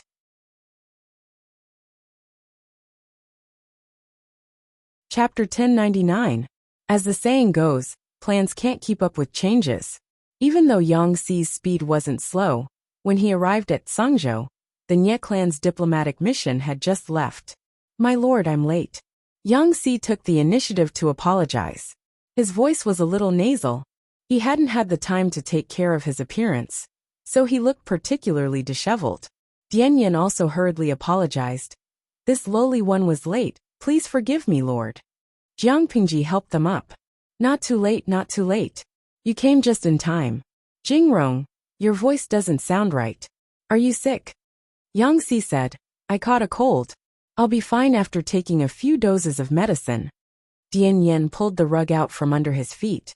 The military counselor has been busy for days. He almost doesn't have time to drink medicine to recuperate. This cold has been going on for almost a month.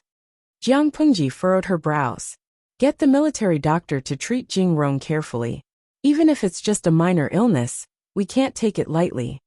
Yang Xi was unable to reject her good intentions. Instead, he felt warmth in his heart. Nie Liang was poisoned by someone, which was why he had an incurable cold for so long. Yang Xi was delayed for a month purely because he did not have a good rest. Wei Ci secretly took a look at the prescription given by the military doctor. It was indeed the right medicine. Only then did he feel at ease, and allowed someone to prescribe the medicine for the patient. "Zixiao, do you know why the Nie clan's diplomatic mission suddenly left? How could the Nie family be willing to relent when they hadn't gotten any benefits?" Wei Ci communicated with Yang Xi, and roughly explained the recent situation, so that the other party would have a sense of what was going on. Yang Xi was speechless after hearing that.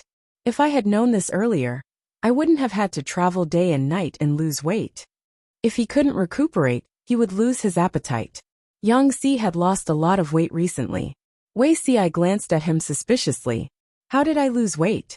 As they were talking, Jiang Pingji called them into the tent. "Has Jingrong settled all of Bogeo's troops in Qinzhou?" Jiang Pingji still wanted to take Songzhou. At present, Qinzhou was not of great strategic importance to her. Yang Xi perked up and stepped out of the ranks. "As per my lord's orders, the captives have been properly settled. As the saying goes, don't bother two masters for one thing." Why don't you let Jing Rong handle the exchange between Songzhou and Qinzhou? Do you have any objections? Yang Si, who was still a patient, secretly grinned. He didn't dare to have any objections. Rainbow sweetheart. Long time no see, little Cece. Green Arrow Peppermint. I'm rooting for Rongrong like crazy. He could only blame the heartless host for not letting him appear for a few years. Back then, when Yang Si first appeared on the scene, he had garnered countless fans and a huge fan club. Ever since Jiang Pengji sent Yang Si to Hu County, there had been no sign of him in the streaming room for the past few years. Many fans abandoned their old loves and sought refuge in the arms of their new loves. At present, most of the people who were still fans of Yang Si were his die-hard fans. Bai Qi. The streamer is really crazy. Little Rongrong is still a patient. Can't you have some love? My husband Su Taotan. If the host is in love, then Yang Si will be so scared, right? Love and producer. I'm begging the streamer not to send Xiao Rongrong to such a remote place. It's better to keep her by your side. The audience loved it madly, but unfortunately, Yang Si, the person involved, did not know. Yes, I won't let you down. Yang Si cupped his hands and bowed, accepting the task. By the way, how are the Su brothers in Jia County doing? After all, they were future opponents. Only by knowing oneself and one's enemy could one win 100 battles. Yang Si said, You don't have to be afraid of Su Fei, but this Su Bei. My lord, you have to pay attention to him. Jiang Pingji said, Oh, Su Fei is a radical person. He's brave but reckless. Now that he's been beaten by his cousin Su Bei, he's like a turtle hiding on the ground. It looks like he won't be able to hold on for long. If nothing unexpected happens, there should be no hope for him to make a comeback. Yang Si said, Su Bei is different. He's courteous and humble, and he's from a prestigious family. He's recruited many talents and outstanding talents. Among them, his trusted strategist, Han Yu, is the most outstanding. Han Yu is treacherous, shrewd, and meticulous. He's not easy to deal with. Han Yu? Wenbin. No matter what, he's Master Yuanjing's brilliant disciple. If he's an ordinary person, he'll be letting down Master Yuanjing's teachings. Upon hearing this long-lost name, Jiang Pingji's first impression was of the handsome youth from the Yi River in Hejian. Yang Si nodded. He could barely be considered Master Yuanjing's adopted son. According to their relationship, he and Han Yu could be considered fellow disciples. Yang Si briefly reported the happenings in Hu County over the past few years. Jiang Pingji listened attentively. Yang Si's abilities were outstanding. Over the past few years, he'd worked on two fronts simultaneously. Not only had he ruled Hu County into an iron fortress, but he'd also ensured that the people under his rule lived and worked in peace and contentment. He'd also put in a lot of effort to maintain his alliance with Su Bei, pitting his wits and courage against each other. Over the past few years, he hadn't made a single mistake. This wasn't something an ordinary person could achieve. Jingrong, it's been hard on you all these years. I'm just doing my duty. I dare not claim credit, Yang Si said humbly. After Yang Si, it was Dian Yan's turn. Jiang Pingji didn't inquire about Dian Yan's military or political affairs. Instead, she gave him a test. The result was unexpected. Dian Yan, who didn't know much about literature, could answer her questions fluently. In the past few years, Deputy Commander Dian has put in a lot of effort to learn. Now that he's been reborn, it's really amazing. Most of the generals under Jiang Pingji's command had been promoted several times. Only Dian Yan hadn't moved since he was promoted to deputy commander. It wasn't that she was stingy, or that Dian Yan hadn't performed enough meritorious deeds. It was just that Dian Yan's foundation was the weakest. She wanted to train him well, before she put him in an important position. A general who was brave but not astute wouldn't last long. After the test, her impression of Dian Yan was refreshed. Dian Yan smiled foolishly and said cautiously, It's all thanks to military advisor Yang, who doesn't think I'm slow-witted and always gives me pointers. It wasn't enough to rely on one's charisma to lead a force. One had to use both the carrot and the stick. One had to reward and punish those who deserved it. Jiang Pingji wasn't a stingy person. Yang Si and Dian Yan should receive the rewards they deserved. Only then would they be willing to sacrifice their lives for her. When Huang Song heard that Yang Si was in charge of this matter, the anger in his heart rose rapidly. This person was his nemesis. Yuan Xian was a military man. When he thought about problems, he followed his own preferences. He saw that Huang Song regretted exchanging Sangzhou and Qinzhou for Qinzhou. He said in a tiger's voice, "If my lord isn't willing, you can break the agreement." Huang Song's secret thoughts were exposed by Yuan Xian. He was embarrassed and humiliated. Before he could speak, Nie Sun said, "Commander Yuan, have you calculated how many troops Lu Shi has in Sangzhou?" Seeing that it was Nie Sun, Yuan Xian snorted coldly. "At most 5,000. Nie Sun said. If it was before, this number would be correct. But Yang Si led his troops from Qinzhou to Sangzhou. He also brought 2,000 troops with him. In total it's 7,000. In addition, Lu Shi's main force is stationed at the border of Qianyan County. At the border of Qinzhou, there are also the elites that Yang Si brought from Hu County. In total, there's no less than 60,000. Commander Yuan, have you thought about who will be at a disadvantage if so many troops are mobilized at the same time? If you want to break the agreement, you should look at the situation first." Yuan Xian was rebuked by Nie Sun. He was furious. He couldn't help but say, "Since Mr. Nie knows Lu Shi's troops so well, it's obvious that you've put in a lot of effort. Where did this information come from? Did you really find it out yourself? Or did your good brother secretly leak it?"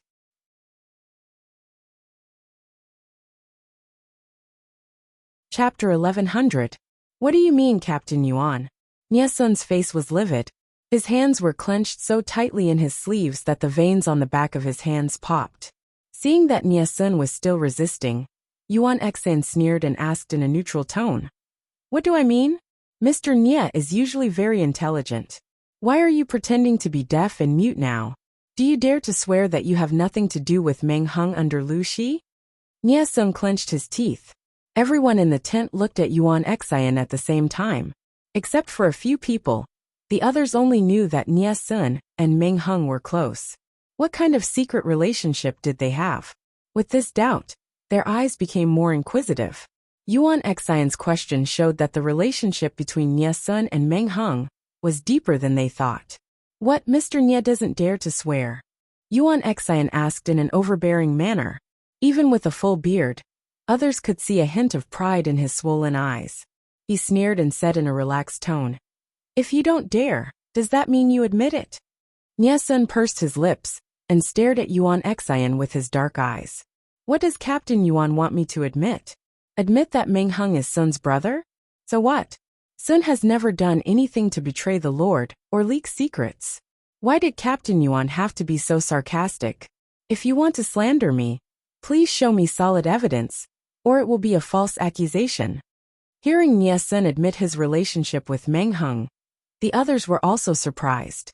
They had worked with Nie Sun for many years and had never heard that Nie Sun was Meng Hung's younger brother. If it was true, why did Nie Sun hide it? They were not the only brothers in different camps. It was not a big deal to make their relationship public. But Nie Sun chose to hide it, which would inevitably make people think too much. Yuan Xian was surprised that Nie Sun admitted it in public, but he would not let Nie Sun go because of this. "Mr. Nie, whether there was a betrayal or not, this is not something Mr. Nie can deny easily." Yuan Xian sneered. "Mr. Nie, if you didn't secretly collude with Meng Hung and know something in advance, why did you suggest the Lord to exchange Sangzhou and Qinzhou?" Nie Sun felt that this question was ridiculous. "I am not a saint. How can I plan everything?" Who knew what the Nie family's envoy was thinking? When they came in a menacing manner, but when they left, there were no signs. Yuan Xian sneered. "It's useless to quibble. If you want to prove that you are trustworthy, please." Nie Sun was so angry at Yuan Xian's unreasonable pestering that the three corpses god exploded. If it weren't for his 20 years of self-control, he would have left. Out of the corner of his eye, he caught a glimpse of Huang Song, who was sitting in the seat of honor. His already terrible mood immediately sank into an icy cold pond. Since Yuan Xian's revolt, Huang Song, as the Lord, had not stopped Yuan Xian. What did this mean? This meant that Huang Song was suspicious of him and wanted to use Yuan Xian's mouth to ask for an explanation, and at the same time to knock him down a peg. He, Huang Nye Nye, of Nye, he and the same. He Nye he, and he, and then said he said arrogantly, forget it. If Commandant Yuan doesn't believe me, then so be it. Sun is loyal to the Lord. I only need the Lord to believe me. As soon as he finished speaking, Huang Song, who was seated at the head of the table, interrupted him. He reprimanded Yuan Xian and fined him a month's pay. Other than that, he didn't do anything else. When Nye Sun saw this, the coldness expanded and spread, forcefully invading his limbs and brain. The Lord was suspicious. Huang Song said, "A gentleman keeps his word. Since he promised to exchange with Lanting, he can't go back on his word. Yumoen, Qingyun will supervise this. We must do it safely. We can't let Lanting see us as a joke. Do you have any other opinions?" Nye Sun and Cheng Jing stepped forward. Yes. Nye Sun was not in the mood to care about what they talked about after that. From the beginning to the end, he looked absent-minded. The meeting ended and everyone left.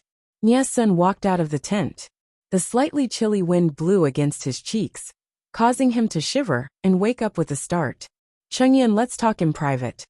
Cheng Jing's voice came from beside him. Nye Sun's face darkened. "Yumo, you believe what Captain Yuan said?" Cheng Jing said, "Of course not. I'm afraid you fell into Lu Shi's trap. Even if they were related by blood, how much affection could a pair of brothers who had never met have?" Meng Hung often looked for Nye Sun.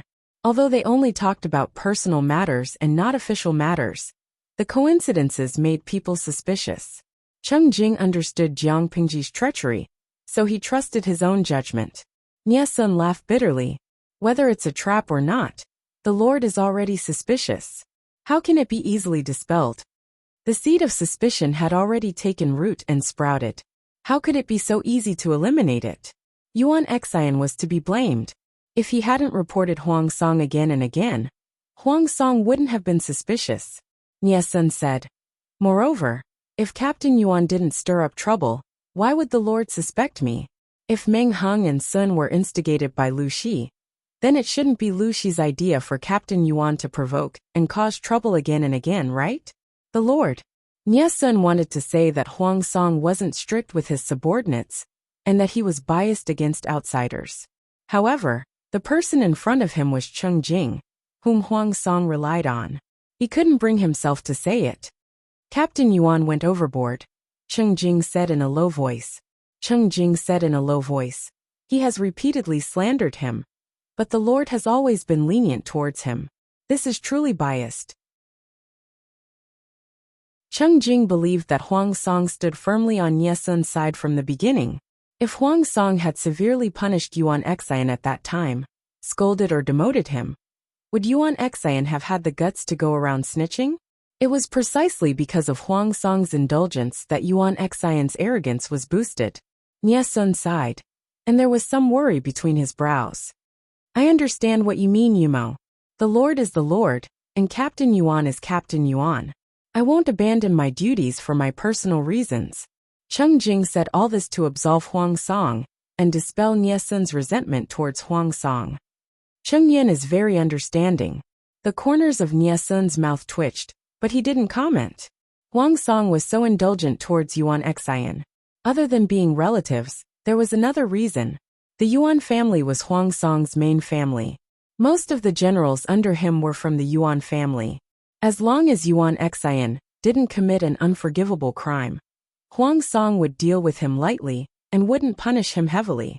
On the contrary, Nye Sun's situation wasn't so optimistic. He had no foundation on Huang Song's side, and he didn't have many friends. His network was close to zero. As a lone official, he was definitely the person the Lord trusted the most, because he wouldn't form a clique for personal gain. But once the Lord became suspicious of him and lost his trust, he would be in the most dangerous situation. Suddenly, Nye Sun remembered what Meng Hung had said to him. "Brother Sun, you grew up in the Nye family of Zhongzhou, and you have the blood of the Meng family of Cangzhou. Huang Song, will he really trust you?"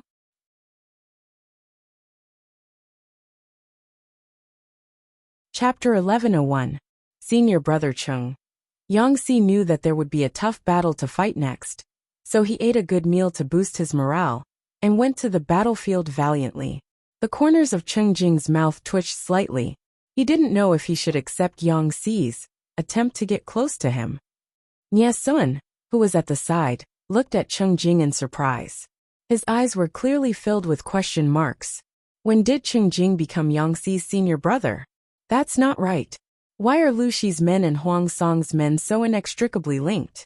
If they're not brothers, they're martial brothers or uncle and nephew. There must be poison. Chung Jing's eyes darkened, and he readily agreed. Compared to Yang Si's enthusiastic attitude, Chung Jing's reaction seemed a little cold.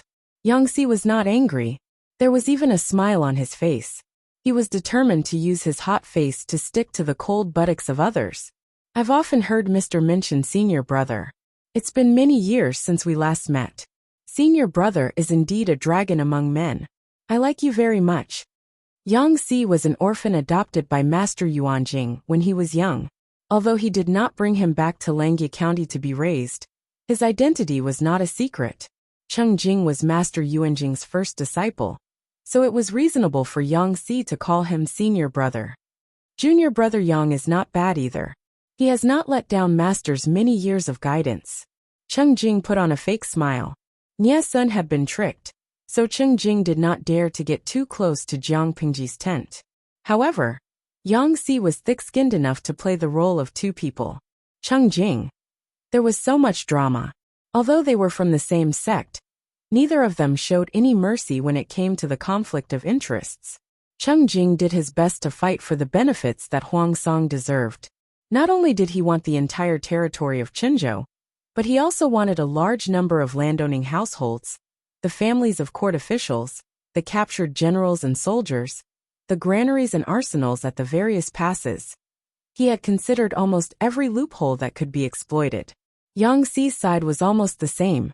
Not only did he have to extract benefits from Huang Song's side, but he also had to ensure the benefits that he had already eaten. The royal family of Dongqing moved the capital to Qinzhou and took away a large number of aristocrats and nobles of Dongqing. Although Prince Changshu had snatched away a portion of them, the gentry talents left behind were still considerable, almost enough to support half of the imperial court. These were all priceless treasures, far more valuable than land. If it wasn't for the fact that Jiang Pingji was taking a different route, she wouldn't have given up this part of the profits. Landowning households, officials, their families, captured soldiers. These could all be cut off at the discretion of the situation, but the stored food and weapons were a little more sensitive. Yang Si wanted to falsify the numbers and secretly swallow a part of it. However, Qinzhou was occupied by Huang Song first, and he had detailed records of the accounts. As long as he checked the accounts, Chung Jing would know how much Yang Si had falsely reported at a glance. Even if Yang Si wanted to go back on his word, Chung Jing would still be able to protect most of the profits. On the contrary, Jiang Pingji had never interfered with Song and Zhou counties, so she did not understand the situation within the two counties. Even though Meng Hung was now under her banner, Meng Hung didn't know the situation in Songzhou, so he couldn't be of much help. Therefore, it was very difficult for Yang Si to determine how much Chung Jing had concealed or misreported. Under such circumstances, Yang Si could only rely on his own ability and intuition to determine the bottom line. After a round of negotiations, Yang Si seemed to be in high spirits, but in fact, he was so hungry that his chest was sticking to his back, and his mind was muddled. Huang Baigao is really cunning. He could have just sent Chung Jing, but he added Nie Sun. He was already at a disadvantage, but Yang Si still fought against two people alone. If Yang Si was not an experienced and astute veteran, he would have been gnawed to pieces by Chung Jing and Nie Sun. It's been hard on you. Wei Xiai smiled as he picked food for Yang Si. The table was full of his favorite food. As long as there was delicious food, Yang Si's bad mood would improve. After he was somewhat full, Yang Si had the energy to care about other things. What does my lord mean by this? You actually want to abandon the gentry people? Yang Si looked around. Seeing that there was no one else around, he felt at ease and whispered into Wei Xi's ear. The two had a very good relationship and spoke freely. Even if they talked about some treasonous things, Yang Si could drag Wei Si out to take the blame. The Lord had coveted Wei Si for a long time. He was a death exemption medallion. Jiang Pingji secretly instructed Yang Si that if Huang Song wanted to take away the local gentry people from Sangzhou and Zhou counties, he would take them away if he could. Of course, if Huang Song wanted to take away these talents, he would have to exchange them with equivalent benefits. Wei Si removed the bones from the braised fish and said, "My lord has the golden scale pavilion. She can pick out useful talents almost every 1 or 2 months. Although it's not the best, it's practical and trustworthy. Moreover, the students of the Golden Scale Academy are not bad. There's no need to cling to the gentry people and not let go."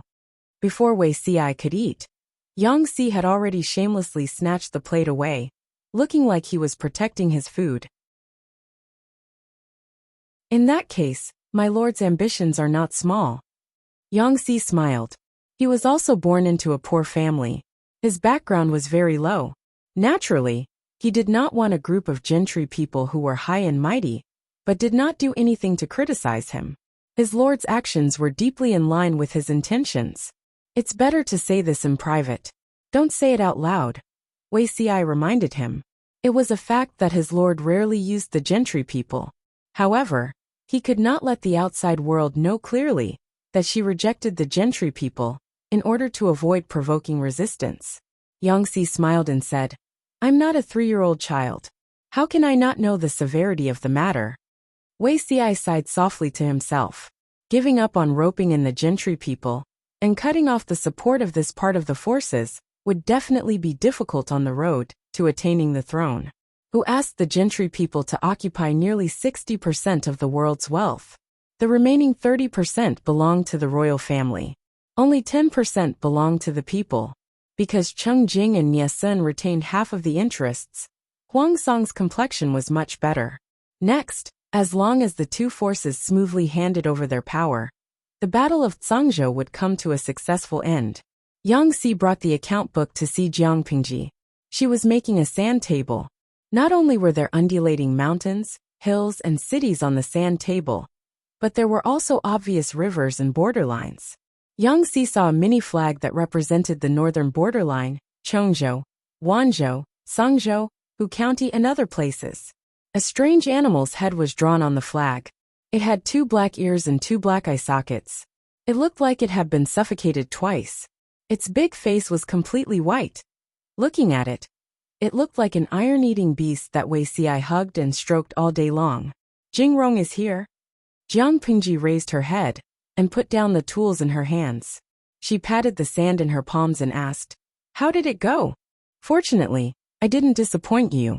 Although she said so, she felt a little guilty. Yang Si did not have a concrete idea of the wealth of Zhangzhou and Sangzhou. He could only make a rough judgment based on the taxes collected in previous years. Although he did not know how much profit he had fought for, it was definitely enough for 40%. Jiang Pingji flipped through the account book. The figures in it were all above her bottom line. "You've worked hard." Jiang Pingji revealed a satisfied smile. Since he had done a good job, he naturally had to be rewarded. However, apart from delicacies, Jiang Pingji really did not know that Yang Si had any other hobbies. After thinking about it, she felt that it was better to reward him with delicacies. Apart from money, Jiang Pingji gave her mansion's chef to Yang Si. He could cook whatever he liked. If the ingredients were insufficient, he could ask her for reimbursement.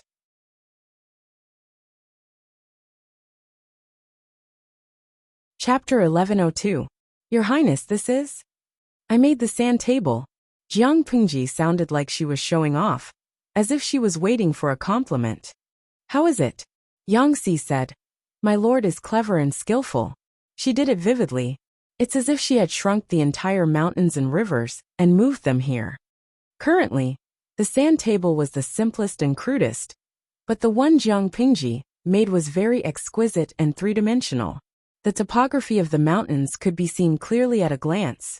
Jiang Pingji accepted his compliment, and the smile on her lips deepened.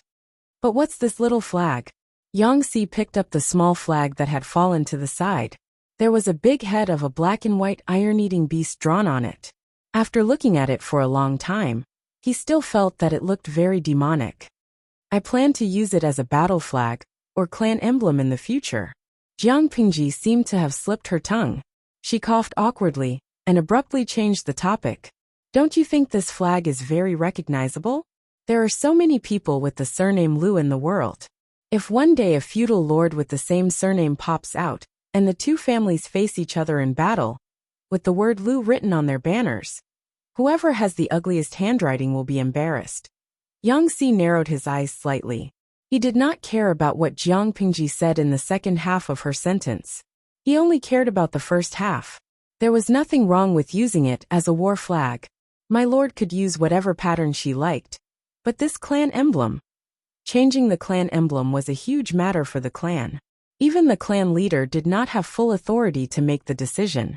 Although the lord was born in the Liu family, she had almost no connection with the Liu family.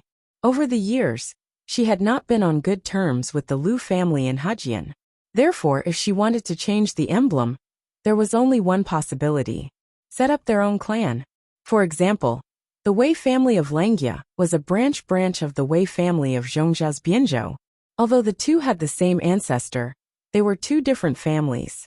If the lord also intends to become independent from the Liu family and cut off all ties with the Liu family in Hejian County, Yang Si felt a chill in his heart. Recalling the conversation he had with Wei Si not long ago, he sighed slightly. Is my lord planning to completely cut ties with the landowning households and cut off the possibility of her relatives interfering? Jiang Pingji had just drawn 2 small flags, but Yang Si had already filled in a bunch of truths. No. Yang Si came to his senses, and the corners of his eyes twitched uncontrollably. Master, do you really intend to use this thing as? Yang Si swallowed the rest of his words. Isn't it good? Jiang Pingji smiled and said, I drew it according to the iron-eating beast beside Zixiao. Do you think it's similar? Qiyu used the iron-eating beast army to fight against the emperor, and the ancient trump card army used it as a war banner. Isn't it too much for me to imitate the wise men of the past? Jiang Pingji drew a cartoonish version of an iron-eating beast. It had a big face and baby fat on its cheeks. If it weren't for the obvious black and white color scheme, no one would be able to recognize the creature on the flag that had been punched twice. In ancient times, people paid particular attention to freehand brushwork and cartoonish style. I can't accept this Amway. Yang Si resisted the urge to complain and said, Zixiao is good at calligraphy and painting. Why don't you let him help to polish the design of the flag? She believed that with Wei Si's skillful hands, he would definitely be able to salvage the situation. Jiang Pingji replied without raising her head. What you said makes sense. Zixiao's painting skills are indeed not bad. She took out a blank flag, wrote the word Huang on it, and stuck it in Chenzhou on the sand table. Occasionally, Yang Si would help out by grinding the ink and passing a small pair of scissors. Not long after, the other territories on the sand table were marked with small flags. One day, I will make the entire sand table have only my flag left. Jiang Pingji bent her finger and flicked the small flag that was stuck in Zhi County. The word Su was written on it. She didn't use much strength, but the small flag was too light. It fell with a light flick. Jiang Pingji took out her iron-eating beast flag. Just like this, she flicked away the small flag with the word Su and stuck her iron-eating beast flag on it. Yang Si looked at her hand in amazement. Her slender fingers released the iron-eating beast flag. In a trance, he seemed to see scenes of a powerful army flashing before his eyes. His ears were filled with the sounds of killing and shouting. Was this the Lord's next move? Attacking the Su family? It was indeed a plastic sibling relationship. Su Pei would occasionally ask about the Lord's recent situation, but he didn't expect his lord to turn around and stab him. This stab was aimed at the other party's heart. The Su family can't be underestimated, Yang Si said. Su Pei occupies Zhi County, Hu County and half of Zhangzhou. His family is rich. With Zhi County as his base, Su Pei had already swallowed up Hu County. He even stabbed his neighbor, Yang Tao, in the dark and snatched half of Zhangzhou. If Yang Tao hadn't expanded his influence towards Nansheng, Yang Tao would definitely fight Su Pei to the death if Su Pei snatched half of Zhangzhou from him. His cousin Su Fei, who was initially evenly matched with Su Pei, was now hiding in a small place, struggling at death's door. Yang Si and Su Pei had been dealing with each other for a few years, so he knew him well. It's precisely because of this that I chose him. Jiang Pingji smiled. I originally wanted to attack Bogeo, but the only conflict has been resolved. I can't find a reason to attack him now. Apart from that, if I attack him, the defense line at the borders will be under great pressure. It'll also give the hidden enemy a good opportunity to launch a sneak attack. The gains don't make up for the losses. It's better to let him go first. Yang Si nodded. Indeed. It's not good to attack Magistrate Huang now. Jiang Pingji said, Bogeo can't but Su Pei can. Yang Si asked, but what's the reason? What did it mean to attack with a good reason? There must be a legitimate reason to attack. In Jiang Pingji's case, the word legitimate could be removed, as long as there was a reason. In times of emergency, it was fine even if there wasn't a reason. Tell me, if Su Fei asks us for help, should we send troops? The smile on Jiang Pingji's lips deepened. The words that came out of her mouth made Yang Si shudder. Su Fei and I have an old friendship, since we participated in the Huangshui conference together. I can't just leave him in the lurch. Yang Si was speechless. Su Pei and my lord also have an old friendship, since they participated in the alliance. You've even been allies for quite a while. Using such a reason to fall out with Su Pei, Yang Si could already imagine the scene of Su Pei vomiting blood, tossing her aside after using her. His lord had the potential to be a scumbag. Because of her outstanding ability to handle matters, Yang Si, Cheng Jing, and Nie Sun quickly completed the paperwork. Next, they only had to exchange territories to govern. Huang Song moved all his people and belongings away. Jiang Pingji also set up an ambush and ordered the garrison troops to withdraw from Qinzhou. This was already a win-win situation. Everyone had something to gain. Therefore, this farewell meal could be considered to be quite enjoyable. Jiang Pingji and Huang Song were in high spirits. The two of them even laughed and reminisced about the past. It was obvious that they had crossed swords several times. It wasn't the first time that they had hurt each other's hearts, but their relationship was still as strong as ever. The viewers in the live stream room had the deepest feelings. From Jiang Pingji's perspective, they had seen her scheme against Huang Song more than once. Of course, Huang Song had also schemed against Jiang Pingji many times. The two of them had already shed all pretense of cordiality. Now, they could still pretend that nothing had happened and restore their strong relationship as sworn brothers. Hee, their expressions changed as quickly as a tornado.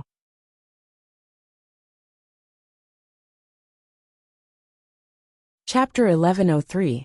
Ziyi's Crystal. Hee, after seeing the fake friendship between the host and Huang Song, I no longer believe in friendship.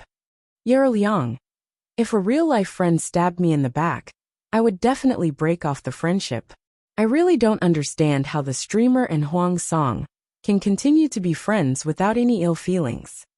Perhaps this was why the host could handle the ancient times with ease, while the baby could only transmigrate once. Fantasy Purple Starfall. Of course it's for benefits. Yu Xia Nongying. Of course it's to maintain the connection, so that I can stab you back next time. #funny. Overbearing President Li Guangzai. Two nests of drama queens having a meeting. I feel like the whole world is hostile towards me after watching too much of it. Through the live stream, the audience saw the various expressions of the people in the tent and felt complicated. These people had ulterior motives and concealed daggers in their smiles. Other than themselves, no one could guess what their black hearts were plotting. Pure angel Zhou Qilua. Sigh. I feel that the host's dark side is getting higher and higher. Tudafeitio. I'm the first person to follow the live stream. I can say with confidence that the host's character has never been in vain. Jiang Pingji glanced at the bullet screen with the corner of her eye, and her eyes were filled with a faint smile. From an outsider's point of view, she glanced at the people under the tent and nodded and smiled in Nie Sun's direction, like a warm spring flower blooming. In the past, Huang Song wouldn't have thought much of this, but it was different now. Lanting admires Chungyan very much. Huang Song sighed with emotion in a low voice. It was rather noisy in the tent. He deliberately lowered his voice, so that only Jiang Pingji could hear him. Jiang Pingji was startled for a moment. She seemed to be awakened by Huang Song's voice, and she forced herself to come back to her senses. Are you sincere? No matter what, he's still she's cousin, so it's hard not to feel closer to him. Bogeo, don't think too much. Huang Song said. I'm not thinking too much. But he felt a little suffocated. Once the seed of doubt sprouted, it would be difficult to remove it. Just like how a broken mirror would leave behind a crack that could not be ignored, digging out a germinating seed would also leave behind a shallow pit.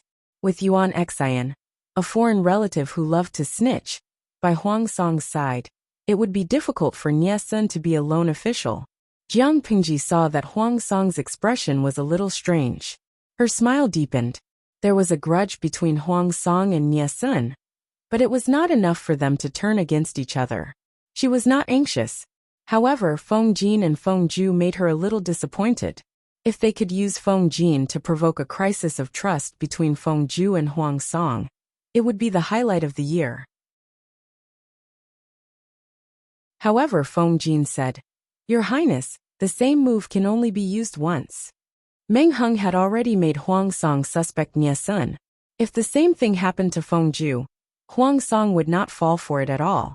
Not only that, but he would also wake up in time and eliminate his suspicions towards Nie Sun. In this way, Jiang Pingji's side had lost everything. Her previous efforts were in vain. Huailei is very wary. This kind of sowing discord is useless against him. Feng Jin knew his brother very well. He said, his friendship with Huang Song is not ordinary. Ordinary sowing of discord will not affect their relationship. The reason why Nie Sun is in Zhongzhou is because Huang Song doesn't trust him enough. If Nie Sun heard Feng Jin's words, he would probably feel hurt. After the banquet, Huang Song started to get busy. The 2 counties of Zhangzhou had been transferred to Jiang Pingji. This was her territory. As an outsider, Huang Song naturally could not stay for long. More importantly, he needed to go to Chenzhou to clean up the mess. He did not have extra time to waste here. Sergio, I remember that your wife is still in Heda County of Haozhou, right? Jiang Pingji keenly noticed that Meng Heng's mood was a little off. She thought for a while and found the key point. Meng Heng said, Your Highness did not remember wrongly. My wife is pregnant, and it is not suitable for her to travel with the army. Therefore, she is temporarily left in Heda County. The relationship between Jiang Pingji and Huang Song looked firm on the surface, but it was full of cracks on the inside. No one knew when they would completely break up. Meng Heng was worried about his wife's safety, but he did not want to add to Jiang Pingji's worries, so he could only suppress his emotions. Now that she had seen through him, Meng Heng naturally would not hide it. He directly told her the truth. So that's how it is. I was negligent. Jiang Pingji's smile was a little vexed. She revealed her canine teeth, which was a little cute. If my cousin-in-law stays in Haozhou, she will inevitably disturb Bogeo. Taking advantage of the fact that she is still young and the war has been settled, I will send a team to follow you to fetch her back. I'll mention this to Bogeo, in case he forgets and wastes time. The relationship between Jiang Pingji and Huang Song was more subtle. If it was delayed for too long, Huang Song would probably find a lot of reasons to detain Meng Heng's wife and child. Jiang Pingji could not give Huang Song an excuse to make things difficult for her. On the contrary, she wanted to take advantage of this opportunity to make things difficult for Huang Song. After all, Meng Heng's wife and Nie Sun's wife lived together. Meng Heng could not avoid Nie Sun when he picked up his wife. On the other end, Meng Heng heard Jiang Pingji's arrangements and breathed a long sigh of relief. Yes, the Meng family in Zhangzhou was destroyed. This led to another major reshuffle of the forces in Dongqing. Jiang Pingji's territory had gained another province. After experiencing the baptism of war and the disaster of the Meng family, Zhangzhou was in full swing. Jiang Pingji still had enough manpower on hand, so she did not borrow people from Wanzhou for the time being. Yang Si saw that the situation was not good, so he escaped. He still had a heavy responsibility to manage the evacuation of the garrison troops in Qinzhou. He was very busy, Before escaping, Yangtze also took Dian Yin with him in the spirit of brotherhood. The honest Dian Yin shed tears of gratitude. Ever since he learned to be cultured, he was used by his lord as a half-cultured person. Only God knew that he was only interested in military books and strategies. The two of them could find an excuse to slip away, but the others were not so lucky. It had become a habit to work overtime after every war. Before Huang Song left, he took with him almost all the aristocratic families in Songzhou and Songzhou counties. When the wealthy aristocratic families left, they naturally took with them most of the money, grain, and officials of all sizes. Songzhou was now poor. There were only countless starving people waiting for Jiang Pingji to feed them. She was the best at rebuilding after war. She had accumulated enough experience in the past, so it was not difficult to operate now. As long as they worked together to get through the most difficult half a year, Songzhou would return to a state of prosperity when they reclaimed wastelands and harvested the next year. Of course, the blueprint was beautiful. Behind the blueprint was the hard work of Feng Zhen, Wei Ci, Feng Jin, and the others day and night. The only way to relieve my worries is to stroke the cat. Feng Zhen stroked Wei Ci's pet when he had nothing to do. The pressure of working overtime was reduced. Fortunately, the cat was still young. If it was older, it would slap the unruly people who offended it with its paw. I heard that the envoy from the Yi family of Beiyuan was summoned back as soon as he arrived at Yumen Pass. Wei Ci held the brush with both hands and multitasked. He had to deal with 2 bamboo slips and endure Feng Zhen's noise at the same time. You're tuning in to the Li Mei's Sword of Destiny YouTube channel. We're so grateful for your support, and don't forget to subscribe to join us on this incredible journey through captivating stories. Your generosity through donations truly makes a world of difference, as it's the primary source of revenue that allows me to expand and enhance this channel for you. Thank you from the bottom of my heart for being a part of this adventure.